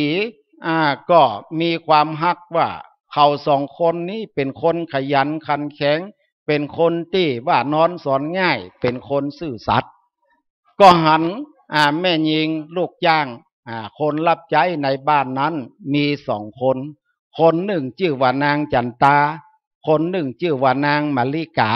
2 คนนี้ก็เลยเศรษฐีท่านก็ว่าสมควรจะเอาให้เขาเป็นสามีภรรยากันคนหนึ่งนางจันตาก็เลยเอาให้แก่เตโชนางมาริกานั้นก็เอาให้แก่ยาโม2 คนนี้ก็ตั้งกระท่อมอยู่หิมใกล้บ้านท่านเศรษฐีเพราะท่านเศรษฐีต้องการให้อยู่ใกล้ๆเวลาจะใช้การใช้งานก็จะง่ายห้องมาง่ายเตโชยาโม2 คนนี้เมื่อแต่งงานกันแล้วก็ปรากฏว่าได้ภรรยามีนิสัยต่างกันดังหน้ามือกับหลังมือนางจันตานั้นเป็นคนที่อ่อนน้อมถ่อมตนฮักผัวเป็นคนอู้ม่วนจาหวานบ่พิษบ่เกียดบ่โคดหยังจะอู้หยังก็พุทโธธัมโมสังโฆเอาพุทโธธัมโมสังโฆเนี่ยขึ้นเก่าแล้วก็แล้วก็จ๋าเสร็จเรียบร้อยแล้วนางมาริกาได้กับยาโมแต่นางมาริกานี้เป็นคนที่มีนิสัยเป็นคนเจ้าชู้เป็นคนจังเล่าขวัญเป็นคนที่จังพิษจังเถียงไผอู้บ่ถูกหูก็ด่าเมื่อมาอยู่กับเตโชพิษกันตึงวันบ่เว้นแต่ละวันจนเศรษฐีเปิ้นจนพลรำคาญอยู่เพราะว่าอยู่ใกล้บ้านเศรษฐีแต่ว่าฟังไปตังกระท่อมของเตโชกับนางจันตาดักปิ้งอู้กันม่วนอยู่ด้วยกันบ่พิษบ่เทียงกันสักเตื้อ ต้านเศรษฐีก็ว่านาเตโจกับนางจันตายังบ่ผิดกันสักเตื้อไอยาโมกับอานางมาริกานี่ยังมาผิดหัวกันตึงวันกูจะเอาคำไปจ้างจะเอาทองปันหนึ่งไปจ้างฮือเตโจกับนางจันตานี่ผิดกันมือถ้ามึงเขาผิดกันนี่กูอย่าฮือคำปันผิดอย่างใดก็ได้อะด่ากันแจ้งหมูแจ้งหมาอย่างใดก็ได้นะทีนี้ก็เอาจ้างฮือไอเตโจมึงผิดกับปีนางจันตาเนี่ยกับมึงผิดได้นี่นะกูจะฮือคำปันแต่ทีนี้ไปห้องเอายาโมมายาโมมึงเนี่ยผิดกันตึงวันกับอิมาลิกานี่นะถ้ามึงบ่ผิดกันนี่กูจะฮือคำปันจ้างบ่ฮือผิดกันปรากฏว่าเขาทั้งสองก็รับปากไปเอาเตโจไปเนี่ยอย่างได้นางมาริกาก็ตึงบ่ผิดขนาดกินเหล้าเมากิ้งเกือกขี้เปอะขึ้นห่อขึ้นยันมาเป็นเปอะหมดนางมาริกาบอกวันนี้เป็นจะได้พี่เตโจร่างเป็นผีบ้าไปเห็นแล้วก็เป็นเมาเป็นกวางไอ้ผีมาเข้ากะก็ตึงบาดาเอาไปอาบน้ำมาหน่อยไปหนุ่งเสียเปลี่ยนผ้าเป็นนอนเนี่ยทีนางมาริกาเตโจเตโจเนี่ยอย่างดึงเนี่ยอย่างอันปอดเดือดปน3 บัน 7 บันด่าหมูด่าหมาแจ้งโคตรขกูลมุละอันใดก็ออกมาแจ้งมาด่าหมดประตกประเสียงนางเงาหน้าเสอะกินเงาหน้าน่ะกินเหล้าเมาพอไปคิดเปิ้เป็นโรคกระแจกปูนอย่ามาเบื่อเงาด่าเตโจบ่ได้เตโจก็บ่ได้คำปันเพราะบ่ผิดนางมาลิกบ่ผิดกับนางจันตายาโมก็บ่ได้คำปันเพราะว่าบ่ย่างผิดกันกับนางมาริกาอยู่ไปนี่ศรัทธาญาติโยมยาโมมันก็ใกล้ก็นายนางมาริกาตึงบ่าอยู่ละปะเตโจข้าจะออกบ้านไปละไปเป็นกู้ข้าจะไปเสาะเมียใหม่กันได้เมียใหม่นี่ข้าจะไปเอาเมียใหม่ละก็ละนางมาริกาออกบ้านไปกับเตโจ2 คนไปต่างบ้านต่างเมืองไปพ่อศรัทธาญาติโยมไปพ่อคนที่จะเอามาเป็นเมียใหม่นั่นก็คือตั้งจิตตั้งใจไว้แล้วว่าจะให้ได้คนที่อูม่วนจาหวานจะให้ได้คนที่มันการมันงานจะได้คนที่มีความเฉลียวฉลาดวันหนึ่งเขาปากันไปต่างเมืองจัดไก่เหมือนกันก็ไปนั่งอยู่หิมฝั่งน้ำแม่น้ำนั้นเป็นที่คนปากันไปกินไปอาบตักไปบ้านไปจองทีนี้ก็มีปอกกาสมัยก่อนนั้นจะต้องกาด้วยงัวต่างเอางัวต่างสินค้าเสร็จเรียบร้อยเขาก็ปากันไล่งัวข้ามน้ำงัวจะเป็นร้อยตัวน้ำพอขุ่นเสียงถึงแม่หมู่ปากันไปตักน้ำหมู่ไม่หนี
เอาไปสร้างบ้านสร้างหอสร้างเฮือนอยู่ด้วยกัน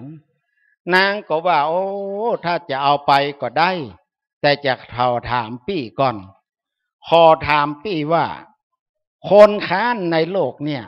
มันมีอยู่คนค้านอยู่3 อย่างอันนี้จะเข้าหาธรรมะแล้วเนอะศรัทธาญาติโยมเป็นปัญหาธรรมคนค้าน3 อย่างนางจันฟองถามอายาโมว่าคนค้าน3 อย่าง1คนค้านกิน2คนค้านล้าง3คนค้านสร้างอันนี้มันจะได้แก้ไขมันจะไม่ได้แก้ไขถ้าตอบได้ก็จะมีใจใครไปเป็นกู้ชีวิตใครไปเป็นเมียแต่ถ้าตอบบ่ได้ก็บอกโอเคอายาโมก็มาล่ำเปิงก็บอกว่าโอ้น้องจันฟองเหยคนบักเก่าเอาธรรมเป็นที่จังที่เปิงเอาพระพุทธศาสนาเนี่ยเป็นที่อาศัยเวลาจะกินจะอยู่จะไปที่ไหนก็เอาพุทธศาสนาเนี่ยเป็นเก้าเวลาเราจะไปที่ไหนก็ไว้หาคุณพระเจ้าพระธรรมเวลาสะดุ้งตกใจจะอู้กะไผก็พุทโธธัมโมสังโฆเตอะเพิ่นจะว่าโลคนตะก่อนน่ะพุทโธธัมโมโอ้เป็นจะได้เจ็บก็อย่างนั้นอย่างนี้คนตะก่อนนี่จะอุทานกรรมเก่าก็คือพุทโธธัมโมสังโฆเนี่ยอายาโมก็เลยว่าอันคนค้านกินนั่นได้แก่คนที่ว่าสร้างแต่เหตุปัจจุบันไปเสาะมาติ๊กมีแต่โลภะเสาะเข้าเสาะของเสาะเงินเสาะครองเอามาไว้กับหอกับเฮือนไว้ตะใดก็มาจิไว้เอามาตรณีไว้บ่เพื่อแผ่บ่มีน้ำใจฮื้อแก่ไผแล้วบ่เอาตานบ่เอาไปตานว่าเอาบ่ฮื้อเป็นบุญกุศลกับตัวคนอย่างนี้จะได้กินแต่เพียงจัดนี้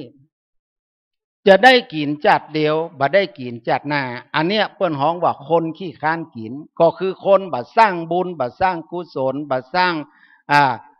อย่างไว้เพื่อได้เป็นประโยชน์กับสังคมคนเฮานั้นจะต้องเป็นประโยชน์เอาตัวเป็นประโยชน์กับสังคมศรัทธาญาติโยมทั้งหลายชีวิตคนเฮานี่มันไม่ใช่จะมานัก70-80นี่ก็ค่อยวายไปละคนบาพ่องนี่ก็ประเดี๋ยวนี้แต่วันพอบ่าย3อายุก็พอสัก60-70แล้วหรอกถ้าว่า80-90ก็จะตกตะวันจะตกละคนที่จะถึง100นี่มันไม่ค่อยมีนักเพราะฉะนั้นชีวิตเฮาเหลือแต่ใดเฮาต้องสร้างตัวเก่าเฮาให้มันเป็นประโยชน์จะไปขี้ค้านกินการบ่ขี้ค้านกินก็คือการที่เฮาจะต้องทำบุญและกุศลทำบุญก็คือการที่เฮาได้สร้างบุญไว้กับวัดกับวาวันศีลวันธรรมก็บ่ละวัดละวาเฮาก็มากินมาตานขนาดอาตมาตะก่อนไปเป็นพระธรรมทูตอำเภอแม่แจ่มศรัทธาญาติโยมไปประทับใจหมู่กะเลียงหมู่บ้านหนึ่งเปิ้นฮ้องว่าบ้านแม่หมิงกะเลียงนั้นแต่ก่อนนั้นเมื่อหัวทีก็เป็นพุทธเมินมาคริสต์เข้าไปเผยแผ่คริสต์เปิ้นมีหลักการในการที่จะส่งลูกส่งเต้าเขาเรียนหนังสือส่งแล้วก็ยาฟรีแจกของฮื้อโดยทีนี้กะเลียงมันทุกข์มันยากแหละมันทุกข์มันยากเปิ้นก็บอกว่าถ้าหากว่าจะฮื้อส่งลูกส่งเต้าหรือเจ็บเป็นเย็นอุ่นจะฮื้อพอหรือว่าบัดเดี๋ยวเนี่ยทุกข์ยากลำบากมีอย่างกินฮื้อเข้าคิดเสียก่อนจึงจะช่วยเหลือถ้าบ่เข้าคิดก็บ่ช่วยเหลือเขาเมื่อก่อนก็เป็นพุทธมีความซาบซึ้งเขาก็เคยมากินมาทานกับครูบาศรีวิจัยเขาก็มาปรึกษาหารือกันว่าเอ้าเนี่ยใดเปิ้นจื้อเฮาไปถือเขาก็ว่าจะมันถือก็ถือเปิ้นจะได้ช่วยเฮาได้พ้นทุกข์ในชาตินี้แต่ว่าเฮาจะไปลืมพุทธศาสนาเพราะว่าวันติดเขาก็ไปบทพอวันศีลเขาก็ไปกันไปตานหันเข้า แต่เขาก็ไม่อยู่ต้านกันเข้าบ่ได้เปิ้นก็ปากันถามฮอกกระสูเป็นคิดสุมาต้านกันเข้าอย่างเอาไว้กี่จันหน้าโลนี่ศรัทธาญาติโยมทั้งหลายการกะเลียงเด้อกะเลียงว่าเอาไว้กินจันหน้าเนี่ยเปิ้นเฮาไปเข้าคิดนี่เฮากินจันนี้แต่ว่าเฮามาตานปุดเฮาไว้กินจันหน้านี่ศรัทธาญาติโยมจะไปขี้ค้านกินเหมือนนางจันฟองถามเจ้ายาโมเนี่ยว่าคนค้านกินคือคนอย่างก็คือคนค้านที่จะทำบุญให้ทานต่อไปเขาก็จะลำบากแหละประดกมณฑกวันนี้เป็นวันสุดท้ายเนอะศรัทธาญาติโยมเพิ่นจะปิดประตูมณฑกเที่ยงคืนนี้แล้วนะเป็นวันที่คนใดยังบ่ได้คือทานหาพ่อหาแม่เตี้ยนี่ก็จะหมดโอกาสนะวันนี้ก็ว่าถ้าคำตะกี้กระตานไปละโยงอาตมายังจะปิกไปแถมบ่าย4 โมงนี้ก็ยังจะมีปุพพะเปตพีมอยู่อันนี้เปิ้นฮ้องว่าถ้าเฮาบักกินบัดตานเฮาไปตกมรณกมาล่ำเปิงหาลูกหาหลานเดือน12เปิ้นปล่อยเพศปล่อยผีเปิ้นปล่อยออกมาบางพ่องมาเสาะหาลูกเต้าเหล่าหลานกูมีไหนเป็นว่าขายตี้หมดปตกประเสี่ยงย้ายออกไปอยู่บ้านจัดสรรผีประโดยเสาะหาบ่ปะตะวานี่ละอ่อนนุ่มอยู่เป็นแม่หญิงอายุได้16-17เนี่ยบอกว่าอยู่อำเภอกัลยาณิวัฒนาเอาขันเข้ามาตานบอกว่าท่านเจ้าปีแม่นะมาเข้าฝันเจ้าว่าบ่ได้กินอย่างมึงมาอยู่เวียงเพชรตานหากูสักเตื้อเจ้าขอตานอุทิศส่วนบุญส่วนกุศลให้กรรมเขาว่าโอ้เดือน12เปิดปล่อยเพศปล่อยผีมาซ้อหาพี่หาน้องหาลูกกับเต้าก็ดีละเอาหยาดน้ำให้ก็ตานปั่นปอนหยาดน้ำเพราะฉะนั้นอันเนี้ยเขาจะไปขี้ค้านกินก็ค้านกินก็คือว่าถ้าเขาบัดตานนี่นะไปตั้งหน้าเขาจะบ่มีหยังศรัทธาญาติโยมเขาไปตกมรณกปิกมาหาลูกหาหลานเกิดลูกหลานเขาขายบ้านขายจองเขาไปอยู่ที่อื่นแตกขะแลขะเจไปก็มานั่งห้ำหิห้ำไห้ในธรรมเปตปลีว่ามาให้หอนบอลตุกหาลูกหาหลานว่าโอ้กูนี่เอาเข้าเอาของฮิใบฮิบอด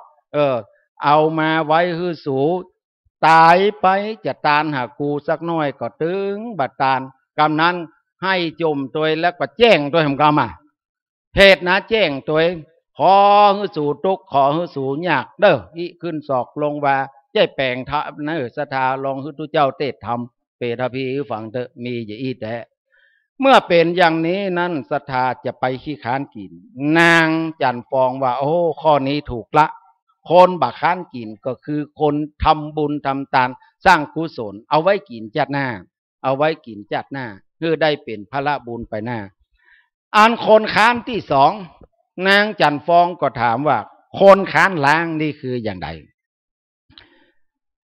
เจ้ายาโมก็บอกว่าโอ้คนขี้ค้านล้างนี่บอกก็คือคนที่อยู่ไหนตึงวันก็ปากันสร้างกระทำบาปเป็นกรรมเป็นบาปแล้วก็บาปไปเข้าวัดเข้าวาบ่มาอาบน้ำฟังธรรม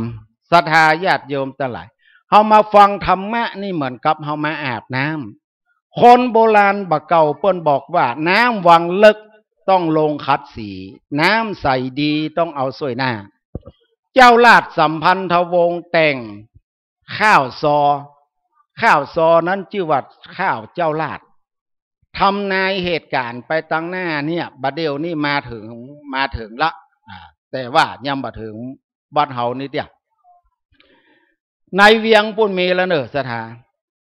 ข้าวเจ้าลาดบอกว่าน้ำวังเลิกบ่มีคนลงขัดสีน้ำใสดีบ่เอาสวยหน้า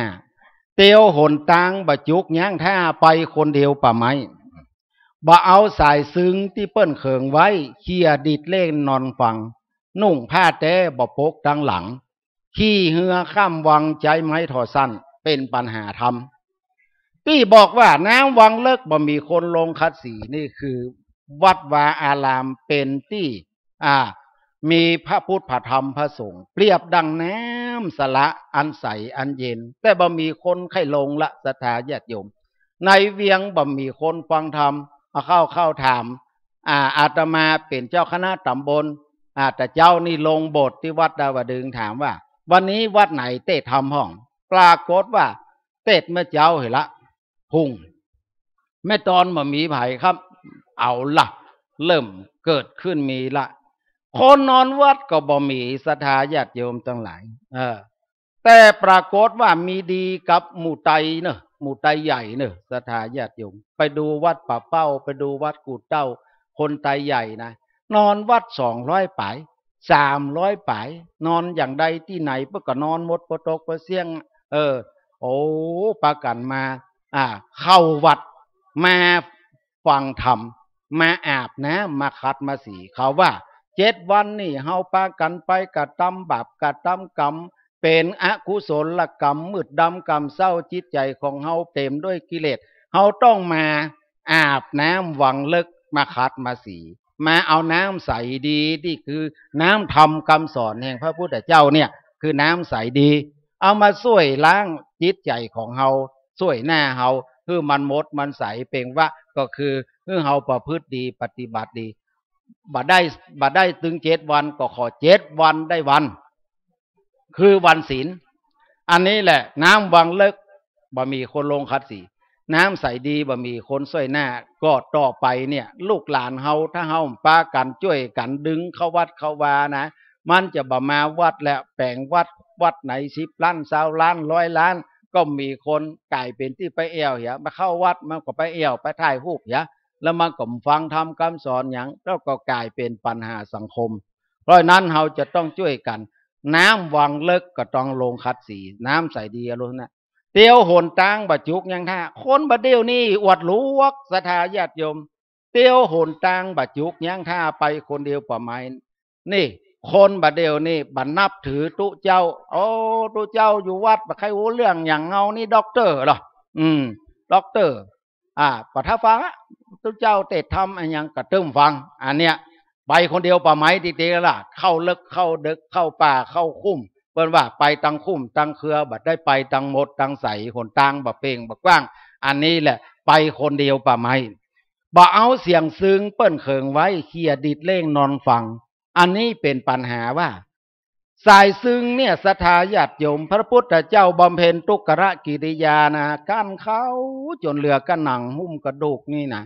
พระอินทร์เนอะเอาปีน3 สายมักดีดให้ฟังถามพระพุทธเจ้าขึ้นสายหนึ่งเข่งดังติ้งติ้งติ้งติ้งติ้งติ้งติ้งดีดให้ฟังโอ้บ่ม่วนพระพุทธเจ้าว่าเสียงบ่ม่วนอันนี้มันเข่งลำไปบักพญาอินทร์ก็เลยมาลงแถมสายหนึ่งเสียงดังตังเด้งดังเด้งดังเด้งโอ้บ่ม่วนเสียงมันยานลำไปนี้พระอินทร์ก็เลยขึ้นสายกลางแหละก็ดีดให้ฟังเป็นเพลงโอ้เสียงม่วนดีจะจ้อยเป็นที่ละเมาเอาใจพระอินทร์ก็เลยบอกว่าพระพุทธเจ้าไวสาจะเป็นพระพุทธเจ้าจะไปเข่งล้ำไปเข่งล้ำก็จะปุดงานล้ำไปก็เถิบทะเถิบถ่ายบาปาบาเต้าบ้านเต้าเมืองเป็นบาเข้าสู่ภาวะแห่งคนในสังคมมันต้องหมอกพอดีปานกลางศรัทธาญาติโยมหมอกพอดีปานกลางก็คือเปิ้นเนี่ยตัวเนี่ยเปิ้นกินตัวกินเปิ้นตานตัวตานเปิ้นสร้างตัวสร้างอันนี้คือละหมอกละเมาปานกลางอันเนี้ยเป็นสิ่งที่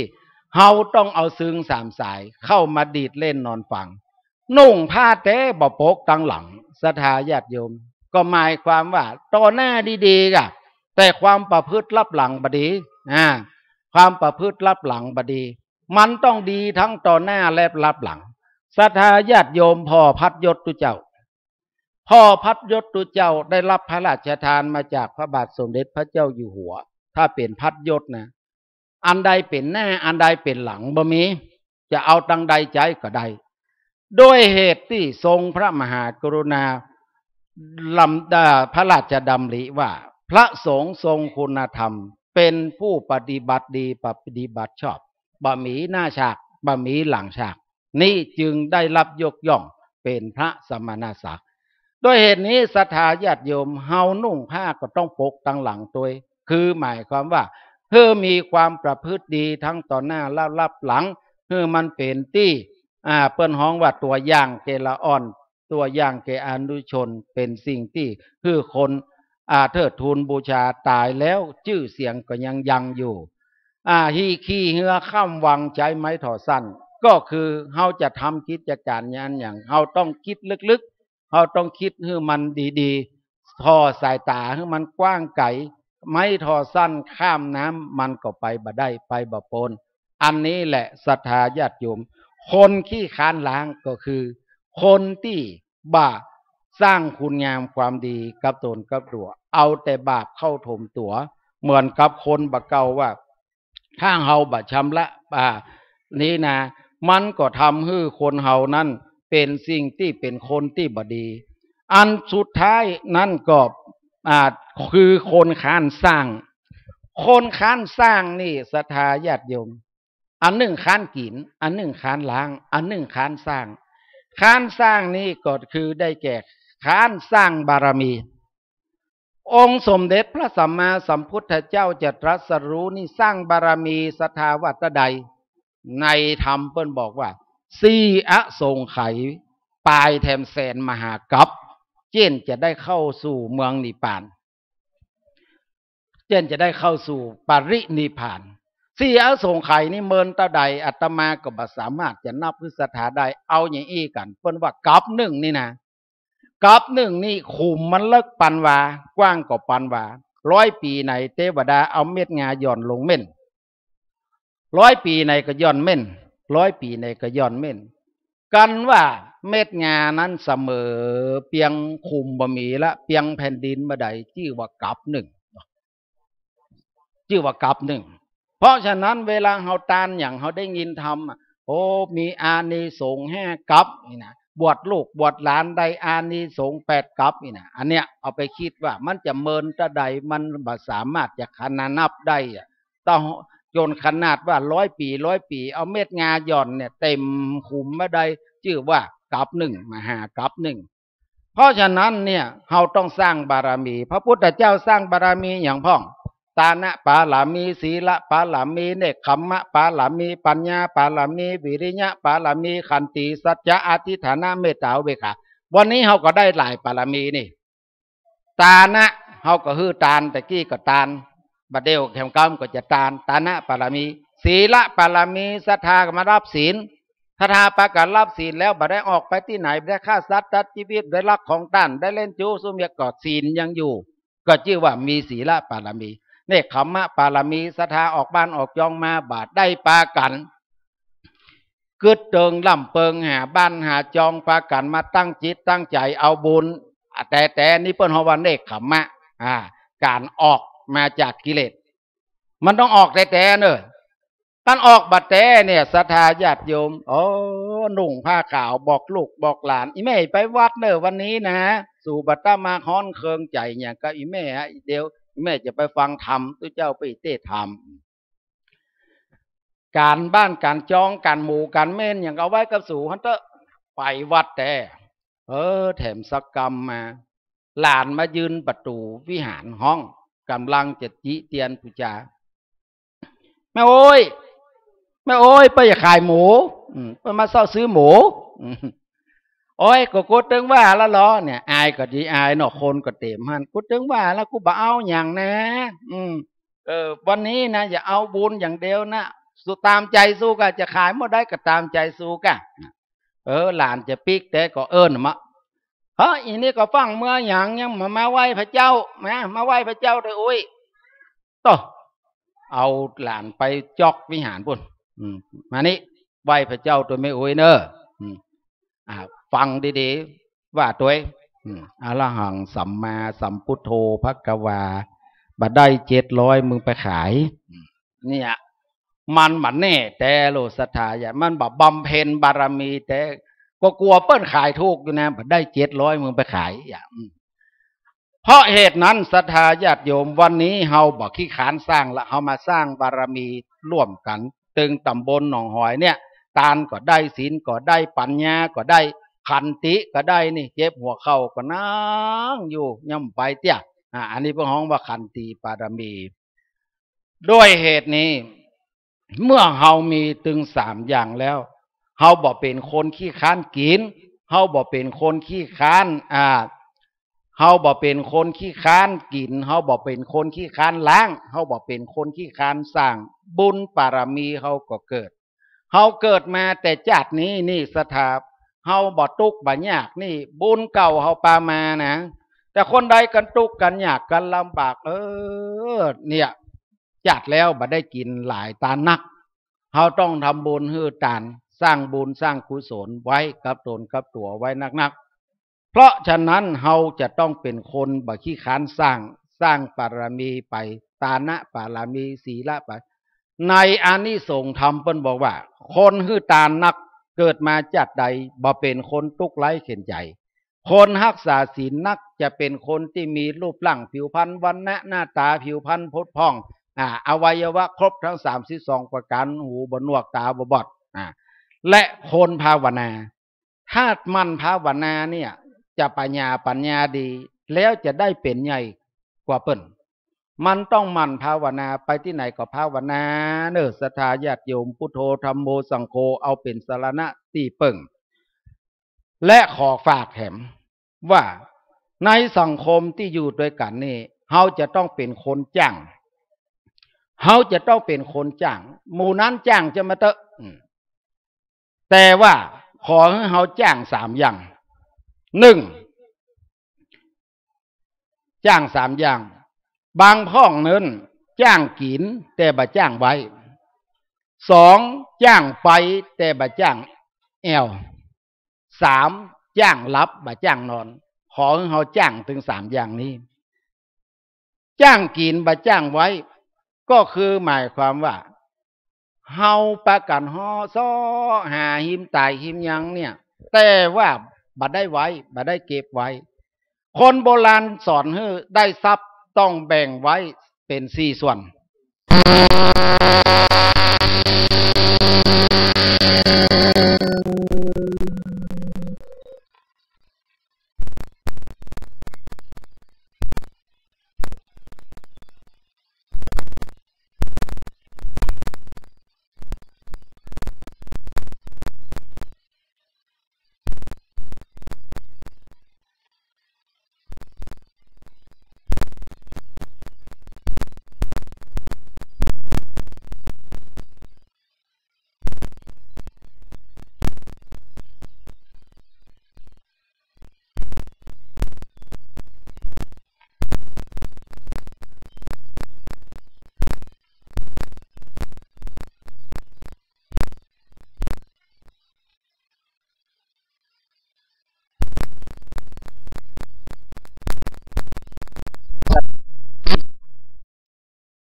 เป็น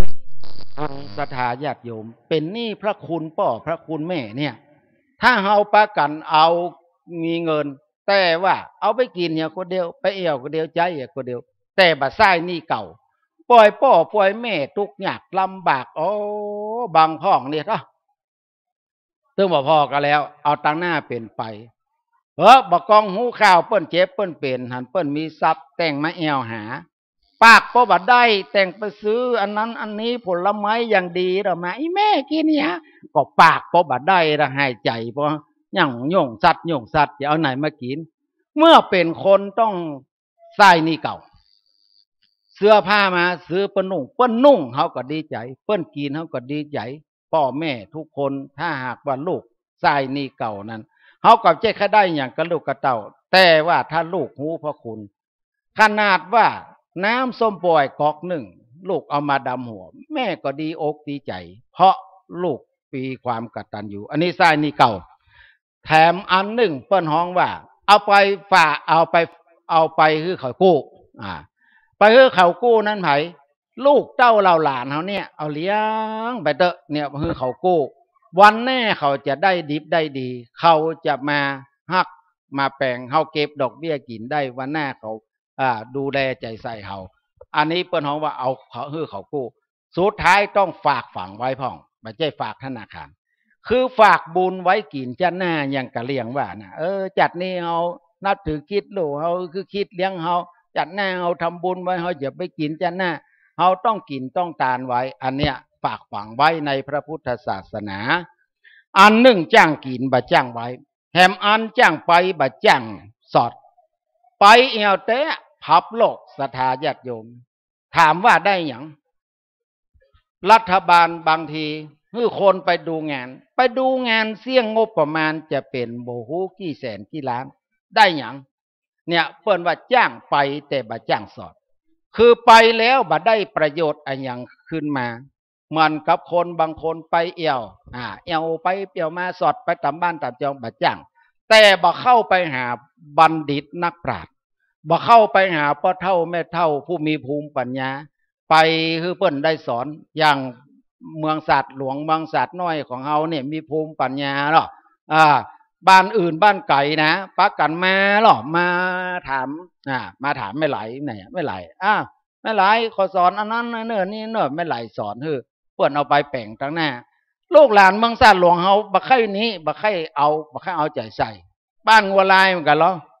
อาตมาไปพ่อเปิ้นตอกเงินตอกนะมีละคนงัวลายคนดังอื่นปักกันมาอันเนี้ย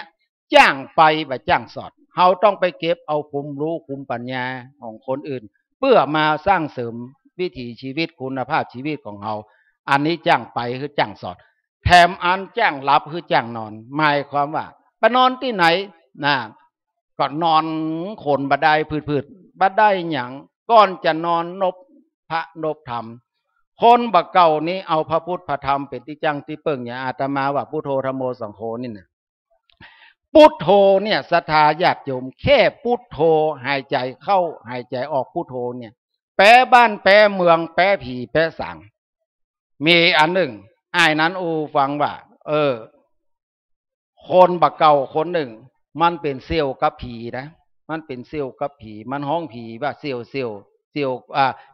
ผีก็ห้องมันเป็นเซี่ยววันหนึ่งอ้ายเป็นคนนั้นมันถามผีว่าเซี่ยวบ้านเซี่ยวอยู่ไหนบ้านเฮาไปไกลเนอะข้ามน้ำไปพุ่นแถมไปพุ่นแถมนี่นะเขาเข้าไปเอี่ยวบ้านเซี่ยวได้ก็ได้แต่เซี่ยวจะไปว่าพุทโธธัมโมสังโฆเนอะบ้านเฮาเขานี่มาชอบบ้านเฮาเขานี่มาชอบพุทโธธัมโมสังโฆเป็นยังเฮาว่ามันก็เอาขี้จ้างไปแหละมันเอาคนขี่จ้างไ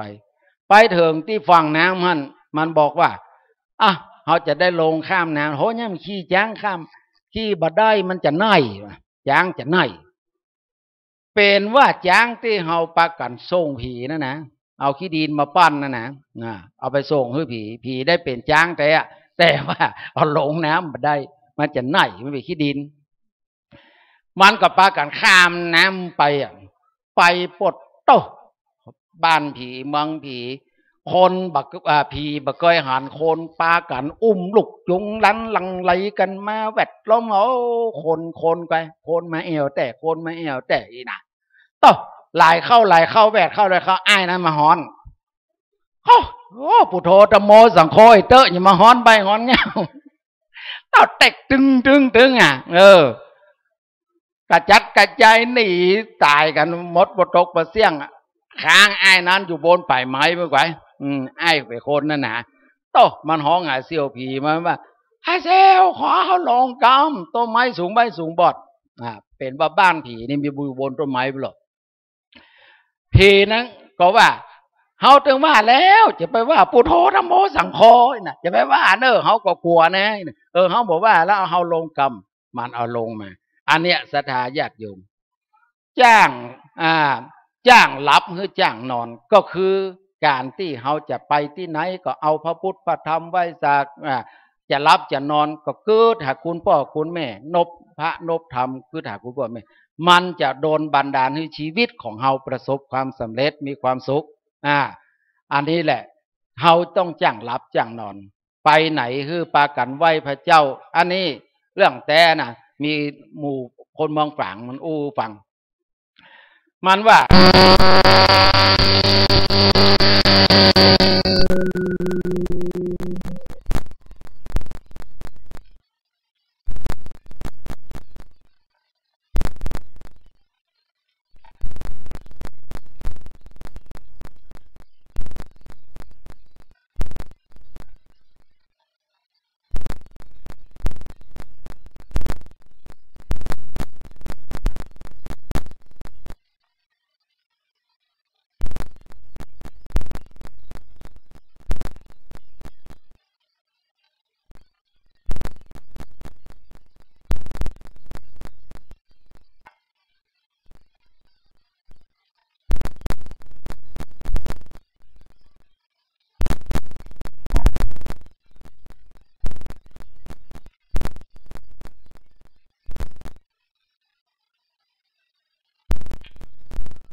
อันนี้แหละเราจะต้องจ้างรับหรือจ้างนอน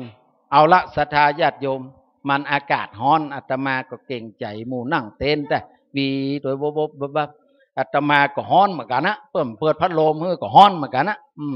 เพราะฉะนั้นก็ได้ความพระธรรมเทศนาในวันนี้ว่าเฮาเป็นคนจะไปเป็นคนค้านกินจะไปเป็นคนค้านล้างจะไปเป็นคนค้านสร้างเฮาต้องจ้างคือว่าจ้างกินจ้างกินจ้างไว้จ้างกินแล้วก็คือจ้างไว้จ้างไปก็คือจ้างแอวแล้วก็จ้างหลับก็คือจ้างนอนดังที่ได้พันละนามาพอสมควรแก่กาลเวลาก็หันว่าศรัทธาญาติโยมท่านสาธุชนทั้งหลายคงจะได้อรรถรสแห่งพระธรรมพอสมควรแก่กาลเวลาในที่สุดนี้ก็ขออนุโมทนาต่อคณะสงฆ์ตำบลหนองหอยในการที่ท่านทั้งหลายได้ปากันมาต่างคณะสงฆ์ได้จัดให้มีธรรมสัญจรหน่วยอบรมประชาชนประจำตำบลและอนุโมทนาต่อศรัทธาญาติโยมที่มีจิตศรัทธาได้ปากันมาร่วมถวายพระราชกุศลโดยและได้มาฟังพระธรรมเทศนาบำเพ็ญตานะปารมีศีลปารมีปัญญาปารมีวิริยะปารมีขันติปารมีของตนเองณโอกาสปัจจุบันนี้ก็ขออำนวยอวยพร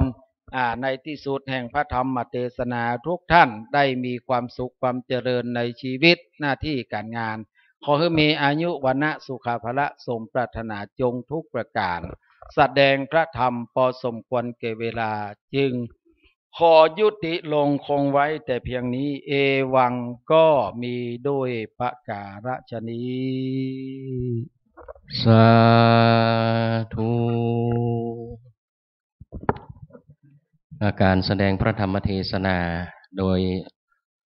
หลวงพ่อพระครูอดุลศีลกิจเนี่ยท่านทั้งหลายอย่างที่ได้เกริ่นนำไปว่าเดชพระคุณหลวงพ่อพระครูอดุลศีลกิจนี้นะท่านเป็นพระนักปราชญ์ล้านนาไทยนะหาใครเทียบเทียมมาได้ละในเมือง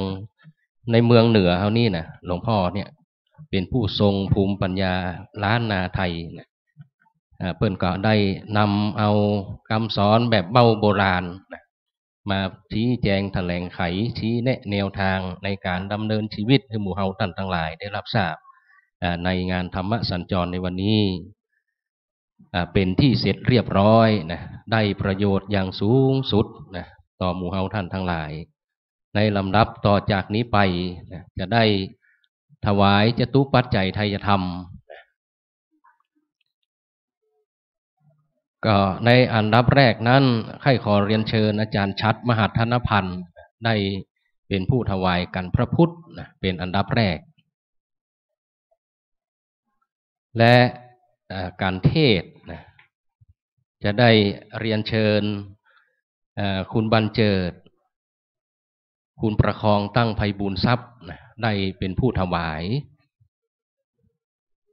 มาถึง2ท่านเลยเนอะมีอยู่2อัน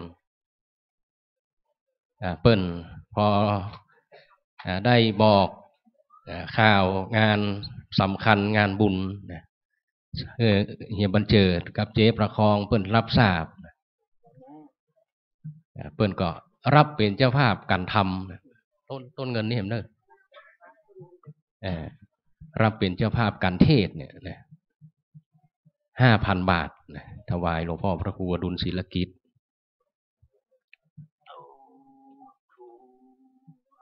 นอกจากนั้นนะการเทศแห่งอันหนึ่งนะก็คือโคมล้านนานะอันนี้ได้รับอนุเคราะห์นะจาก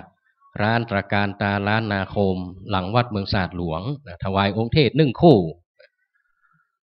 ขอเรียนเชิญพลตรีบัณฑิตศรีมงคลกับเฮียน้อยเนอะเฮียน้อยชาตรีเชื้อมโนชาญถวายคนละแก่นนะเพราะว่าเจ้าภาพนะเปิ้นติดภารกิจเปิ้นบ่ได้มานะเปิ้นก็ถวายกับหลวงพ่อพระครูรัตนชัยธรรมละนะได้รับพรหลวงพ่อก็มาถวายองค์เทศต่อเป็นโคมล้านนานะเอาไปห้อยที่ไหนก็งามที่หั่นท่านทั้งหลายบ้านเมืองศาสตร์เฮานะ มีมากมายหลายร้านนะได้รับอนุเคราะห์ทุกงานนะร้านหน้าวัดพ่องหลังวัดพ่องแล้วแต่ถ้าบอกบุญไปทางใดนะก็จะนำเอามาถ้ายิ่งเดือนยี่นะก็ยิ่งเอามาถวายวัดเต็มวัดไปหมดนะและจะได้ถวายโคมแด่ท่านประธานฝ่ายสงฆ์นะวันนี้ท่านเมตตามาถึง2 องค์อันประกอบด้วยหลวงพ่อพระครูปริยัติยานุศาสตร์นะอันรองเจ้าคณะอำเภอเมืองเชียงใหม่และหลวงพ่อพระครูวิทิตศาสนาธรรองเจ้าคณะอำเภอเมืองเชียงใหม่ผู้ช่วยเจ้าวาดวัดพระสิงห์วรมหาวิหารขอเรียนเชิญอาจารย์จุริภัทรขานสุวรรณถวายโกมเนอะถวายโกมแด่หลวงพ่อพระครู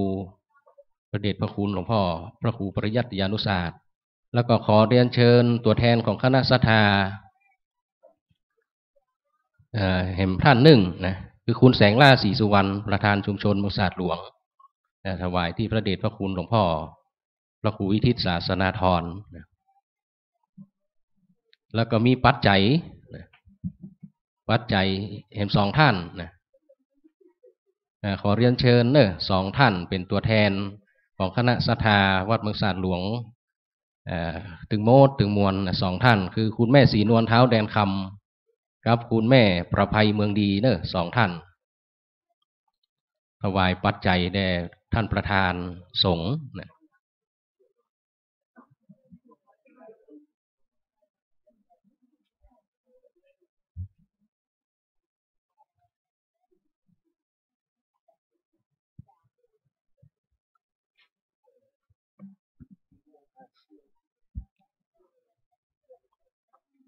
ต่อจากนี้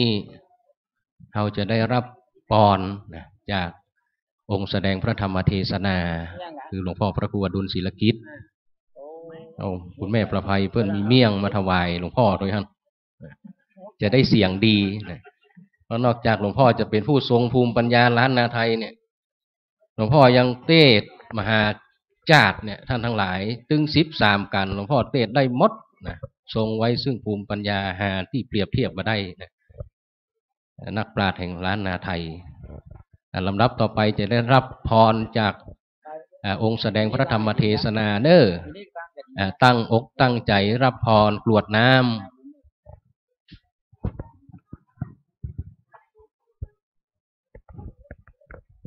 เชิญทุกท่านตั้งอกตั้งใจรับพรอภรเมืองเด้อยะถาวาลิวหาปุลาปาลิปุเรนติสากลังเอวเมวะอิโตตินังเปตานังอุปกัมปติอิชิตังปัฏฐิตังตุมหังคิปะเมวะสมิจันตุสเปปุเรนตุสังกปาจันโตปนะละโสยถามณีโจติละโสยถาดีและในติคากาละวันนี้ก็หากหมายมีสมณะศรัทธามุลศรัทธาทั้ง2 ฝ่ายกนาตั้งภายในภายนอกภายในหมายมีคณะสงฆ์ตำบลหนองหอยภายนอกก็หมายมีศรัทธากุรุอุปถากญาติโยมท่านสาธุชนทั้งหลายร่วมใจกันบำเพ็ญพระราชกุศลถวายแด่พระบาทสมเด็จพระเจ้าอยู่หัวภูมิพลอดุลยเดชบรมนาถบพิตรพัดนั้นมาก็มีการแสดงพระธรรมเทศนาในธรรมสัญจรหน่วยอบรมประชาชนประจำตำบลหนองหอยอันตนตัวแห่งเราเป็นธรรมกถิกะได้มาเทศนาวันนี้ก็เป็นที่ปริปุณาตั้นทั้งหลายน้อมนำจตุปัจจัยถวายปูจากันเทศในคากาละบัดนี้มโนเจโตปณิธากรรมกรรมปรารถนาขอให้ได้ปันอุดมสมดังความมุ่งมา่ปรารถนาคู่ผู้คู่คนอยู่เย็นเป็นสุขจุ่มเนื้อเย็นใจเพื่อได้มีอายุวันนะสุขะพละเปิกพ้นเสียยังสัพพทุกโศกโรคภัยข้อร้ายอันตรายหายเสียยังข้อปีข้อเดือนข้อวันข้อยามอยู่มีใจไปมีโจกมีลาภเพื่อสมปรารถนาคู่ผู้คู่คนนั่นจุงจักมีบัดเต่าแต่นั้นวันนี้ก็เป็นวันเดือน12ดับมาจุจอดต่อถึงขอภัยแผ่บุญนี้แก่เสื้อวัดเสื้อวาเทวบุตรเทวดาเจ้าที่เจ้าแดนพ่อเกิดแม่เกิดเจ้ากรรมและนายเวรพ่อแม่พี่น้องญาติกาปันทวงศาใหญ่น้อยล่วงลับดับสังขารตายไป7 เจ็ดขคูณเป็นเก้าเจ็ดขคูณเป็นแดน ขอได้รับปัจจานุโมทนาบุญกุศลตามในกาลละบัดนี้นั้นจุงจักมีตั้งแต่ดีสเปสัตตาอเวลาหุนทุสัพพสัตทั้งหลายตัวอยู่ในน้ำไต่เดือดินสัตว์สี่ตีนสองตีนหลายจากสัตว์ตัวอยู่อากาศกลางหาวตัวยาวตัวสั้นอาปาตะโกหาตีนบ่มีเลี้ยงอินทรีย์ตามจัดปะหุปะโตมีตีนอันมากอันหลายกันว่าได้ฆ่าค่ำควรคีผูกมัดดาบุตี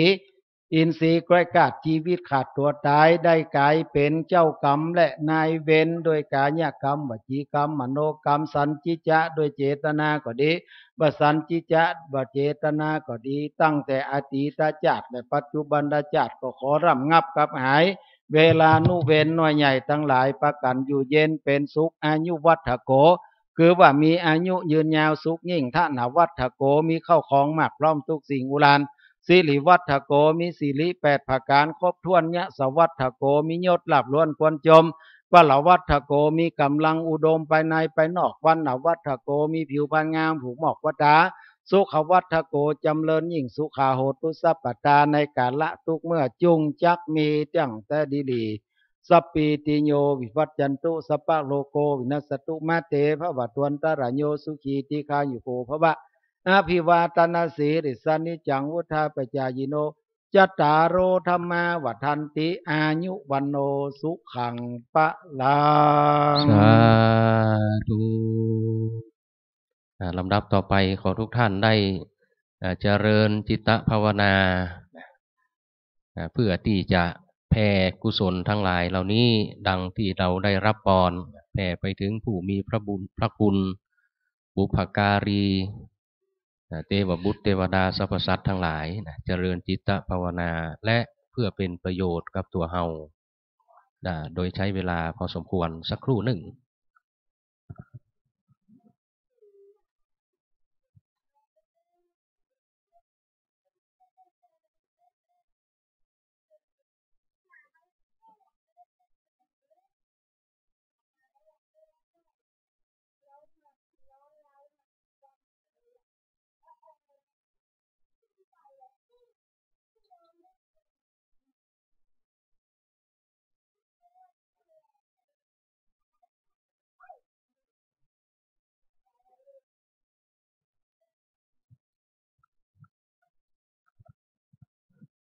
พอสมควรแก่เวลาต่อไปเราจะได้แผ่เมตตาแบบพื้นเมืองเนอะ อิทังตานากรรมังนิพพานาปัจจยโยโหนตุโนนิจังอิทังศีลากรรมังปัจจยโยโหนตุโนนิจังอิทังภาวนากรรมังนิพพานาปัจจยโยโหนตุโนนิจังยังกิจจิกุสลังกัตตปังกัมมังสัพเพหิกันเตหิกันตัมปุญญังโนอนุโมทันตุสุนันตุปนโตเยเทวะสัมมิงตันเนงอธิกาธาทิงกายุกาสันดาหนตุสัพพสัตตานังสุขิอาตานังปะเลงาลันตุมาตาปิตาสุขิตาหนตุทุกขปะมุญจันตุสัพเพยติกาสุขิตาหนตุทุกขปะมุญจันตุสัพเพยติกาสุขิตาหนตุทุกขปะมุญจันตุสัพเพปิสาสัพเพยาคาสัพเพเปตาสุขิตาหนตุทุกขปะมุญจันตุสัพเพนังกัตตาสุขิตาหนตุทุกขปะมุญจันตุสัพเพเทวาสุขิตาหนตุทุกขปะมุญจันตุสัพเพอาจาริโยปัจจยาสุขิตาหนตุทุกขปะมุญจันตุสัพพสัมปตินังสามิจันตุโหวันตามิพันเตสัพพังอัปปะลานังกัมมันดาเมพันเตมยังกตังปุญญัง มินาอนุโมทิตาพังสามินากาตังปุญญังไมหังทาตาพังสาธุสาธุอนุโมทามิติขายุโกโหตุจัตตารโอธรรมาวัฏันติอายุวันโนสุขังปะลังสาธุ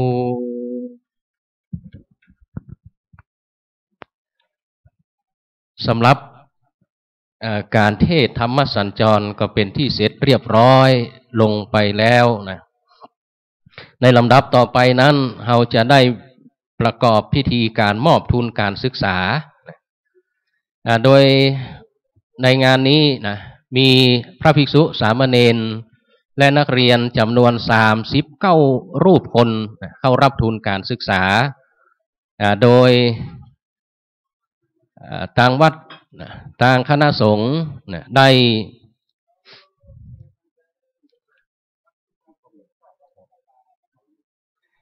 ้รับอนุเคราะห์จากท่านผู้มีจิตศรัทธาจำนวนอยู่26ท่าน26เจ้าภาพ40ทุน40ทุนหลวงพ่อพระครูอดุลศิลกิจเพิ่นจะปิกแล้วเน้อเอากรมขึ้นรถนะทางคณะสงฆ์ตำบลหนองหอยคณะศรัทธาตำบลหนองหอยทุกรูปทุกคนก็ขอกราบขอบพระคุณในเมตตาจิตของพระเดชพระคุณหลวงพ่อพระครูอดุลศิลกิจมาในโอกาสนี้นะมีการงานใดหลวงพ่อก็มาเมตตาอยู่บ่เคยขาดเพราะว่าหลวงพ่อพระครูรัตนชัยธรรมกับหลวงพ่อพระครูอดุลศิลกิจเป็นกัลยาณมิตรที่ดีต่อกันมาร่วม 3-40 ปีเปิ้นก็ได้ถึงกันมีงานบ่ละบ่ขาดกันจำนวนเจ้าภาพอันประกอบไปด้วยพลตรีบัณฑิตอาจารย์พวงเพชรศรีมงคลอาจารย์เภสัชกรหญิงพรชนกศรีมงคล6ทุน 3,000 บาท2คุณอดุลอาจารย์แสงเดือนยศปัน2ทุน1,000 บาท3คุณแม่สมบูรณ์พุทธิศรี1ทุน500 บาท4อาจารย์วิสิทธิ์คุณอำนวยเกียรติอนันต์1ทุน500 บาท5คุณแม่ลำดวนพันธุประยูน1ทุน500 บาท6คุณอุทัยวันบุตรี1ทุน500 บาท7พันตรีสะอาดคุณแม่สิริพันธ์ชอบดี2ทุน 1,000 บาท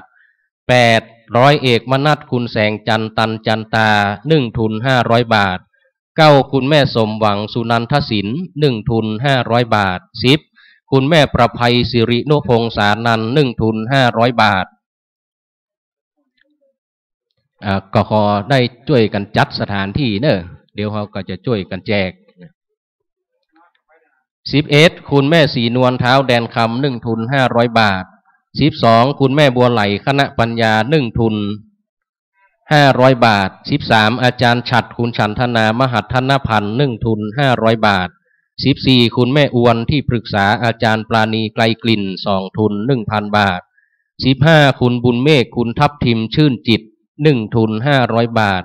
16คุณแม่วันธนีแก้วประสิทธิ์2ทุน 1,000 บาท17คุณแม่ประภัยเมืองดีคุณระพีพันธ์วิจารณ์ปรีชา2ทุน 1,000 บาท18คุณแม่แก้วบัณฑิต1ทุน500 บาท19คุณแม่นวลพรหมพัฒน์2ทุน 1,000 บาท20คุณพ่อวีรพงศ์คุณแม่เพ็ญศรีจันทรพิน2ทุน 1,000 บาท21คุณแม่บัวแก้วคณะปัญญา1ทุน500 บาท22คุณสุวิทย์อินตาเรือน500 บาท23คุณโสภิตอินตาเรือน1ทุน500 บาท24คุณแม่วันคำสิริสายัน1ทุน500 บาท25คุณแม่คนึงนิดวันคำ1ทุน500 บาท26คุณนัทยานันท์นิมิตศิลป์3ทุน 1,500 บาททั้ง26เจ้าภาพท่านทั้งหลายก็ขออนุโมทนามาในโอกาสนี้นะถ้าหากว่าเขาจะเชิญท่านผู้มีจิตศรัทธาบริจาคทุนขึ้นมาก็คงจะนักเพราะฉะนั้นในโอกาสนี้ยกมือสาธุเนอะก็จะขอถวายสิทธิ์ในการมอบทุนการศึกษาในคราวครั้งนี้คือแก่คณะสงฆ์อันมีหลวงพ่อพระครูปริยัติยานุศาสตร์ หลวงพ่อพระครูวิทิตศาสนาธรหลวงพ่อพระครูสถิตสุตตาพรหลวงพ่อพระครูรัตนชัยธรรมหลวงพ่อพระครูไพจิตวีรคุณหลวงพ่อพระครูกันตะบุญโยปถัมภ์และคณะสงฆ์นะจะได้เป็นผู้มอบถวายให้แก่พระสงฆ์สามเณรแล้วก็มอบทุนการศึกษาให้นักเรียนนะนักเรียนบางคนก็ไม่ได้มานะแต่บ่เป็นหยังจะเอาเก็บไว้นะฮื้อไปอาจจะเกิดธุระด่วนติดประการใดยกมือสาธุเนื้อท่านทั้งหลายทั้งท่านที่รับเป็นเจ้าภาพบริจาคทุนการศึกษาแล้วก็ท่านที่มาร่วมในงานนี้ทุกคนทุกท่านอันนี้เป็นการทุนการศึกษานะเป็นพิธีการสุดท้ายของในวันนี้นะขอนิมนต์สามเณรพระภิกษุสามเณรจากวัดต่างๆในตำบลหนองหอยอันประกอบไปด้วย1พระกวินอภิสาโล2พระพานุวัตรวิสุทธิพัทโททั้ง2รูปจากวัดเมืองศาสตร์หลวงพระภิกษุสามเณรเข้ารับที่หลวงพ่อพระครูปริยัติยานุศาสตร์และหลวงพ่อพระครูวิทิตศาสนาธร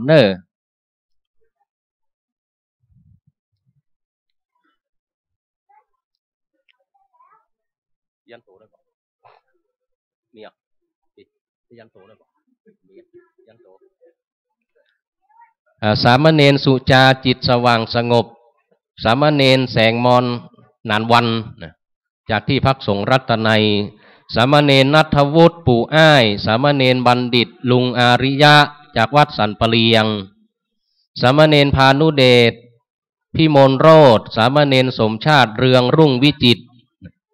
ทั้ง2รูปจากวัดเมืองศาสตร์น้อย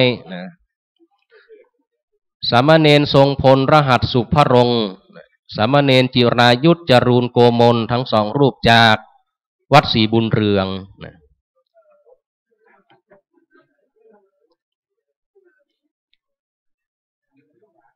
วัดศรีบุญเรืองมาล่ะต่อไปก็จะเป็นลูกๆนักเรียนแล้วเนอะเตรียมตัวเนอะเด็กชายสมบูรณ์ลุงทุนวัดเสาหินเด็กชายสายลมลุงมูเด็กหญิงไลลาซ้อโรงเรียนวัดเสาหินเด็กหญิงนลินลุงล่า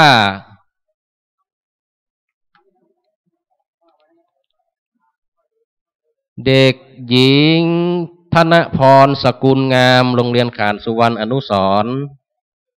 เด็กหญิงลลิพัฒน์สง่าผลจากอันนี้ชุมชนเมืองศาสตร์หลวงเด็กหญิงทันชนกนินละอเมืองศาสตร์น้อยก้มดีๆลูก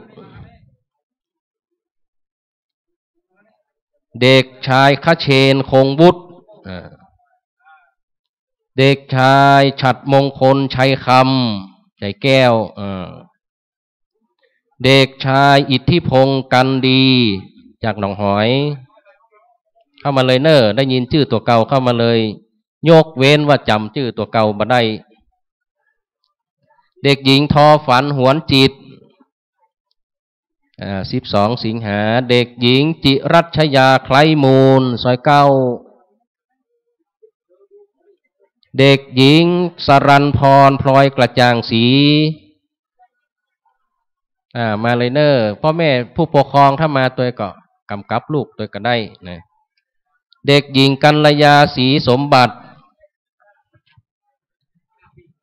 เด็กหญิงประภาวีสิริสุนทรเด็กชายกุลทัศน์ใจขจัดนางสาวณัฐพรคุปตะวินิตถ้ามาเก็บไว้ก่อนเก็บไว้แล้วก็เอาไปฮื้อกันได้อาจจะเกิดเหตุด่วนอย่างที่มาบ่ได้นะเด็กชายพานุวัฒน์วงวานเด็กหญิงเปรมวดีพีรมูลอาเตมาเยอะนะอันนี้เป็นขยมวัดนะณัฐวุฒิแซ่ดูกูเด็กหญิงพิมนาราอิ้ววังโสเด็กชายอนันต์สิทธิ์อิ้ววังโส เด็กหญิงปณิตาศรีกุลชัยเด็กชายปัญญากรณเชียงใหม่เด็กหญิงปานิสราเนระวงศ์เด็กหญิงปัณพัฒน์เนระวงศ์เด็กหญิงชนิการอินล่าและเด็กหญิงธนวดีสมาธิพ่อแม่ศรัทธากินข้าวกินน้ำก่อนเด้อก็ขออนุโมทนากันเดียวทางคณะสงฆ์โดยท่านดร.พระประหลัดจตุพรวชิระยาโนเพิ่นจะออกอนุโมทนาบัตรมอบเพื่อแก่ทุกท่านที่มีส่วนร่วมรับเป็นเจ้าภาพอย่างต่างๆ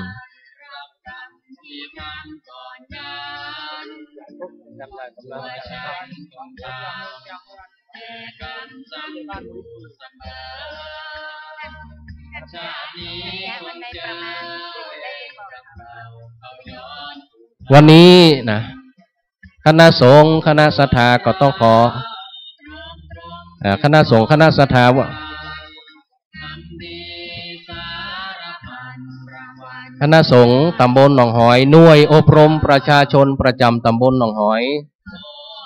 ต้องขอกราบขอบพระคุณในเมตตาจิตของพระเดชพระคุณหลวงพ่อพระครูปริยัติยานุศาสตร์รองเจ้าคณะอำเภอเมืองเชียงใหม่เจ้าวาดวัดฝ่ายหินและพระเดชพระคุณหลวงพ่อพระครูวิทิตศาสนาธรรองเจ้าคณะอำเภอเมืองเชียงใหม่ผู้ช่วยเจ้าวาดวัดพระสิงห์วรมหาวิหารที่ทั้งสองท่านได้เมตตามาร่วมพิธีมาเป็นประธานพิธีในวันนี้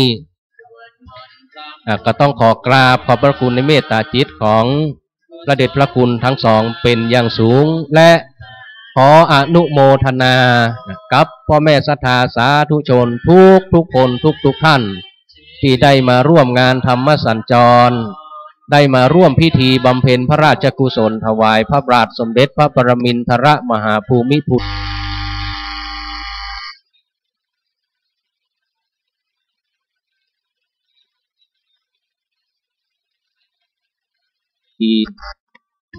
ขออนุโมทนาคุณบรรเจิดคุณประคองตั้งไพบูลย์ทรัพย์เป็นเจ้าภาพการเทศขออนุโมทนาคณะกรรมการชุมชนเมืองศาสตร์หลวงคณะรำวงอนุโมทนาเฮียน้อยชาตรีเชื้อมโนชาญและท่านคณะท่านสอทอทุกคนทุกท่านเป็นสปอนเซอร์ในการทำอาหารน้ำดื่มไว้เลี้ยงพ่อแม่ศรัทธากินข้าวกินน้ำกันก่อนจะไปฟังปิกกันเนอร์ช่วยกันและขออนุโมทนาพี่อ้วนอนงพันธ์สุวรรณธมาลีวันนี้เอาเฉาก๊วยเอาน้ำแข็งมาร่วมเฉาก๊วยของเฮียน้อยก๋วยเตี๋ยวพัดแหมนะทั้งหลังพวกบริเวณด้านทิศตะวันตกที่หอธรรมนี่ก็มีเลี้ยงแกงเพชรแกงเพชรพัดผักกาดมีบริเวณที่หน้าหอธรรมด้านทิศตะวันตกที่พระเจ้าทันใจพวกนั้นบริเวณหน้าวัดนี่มี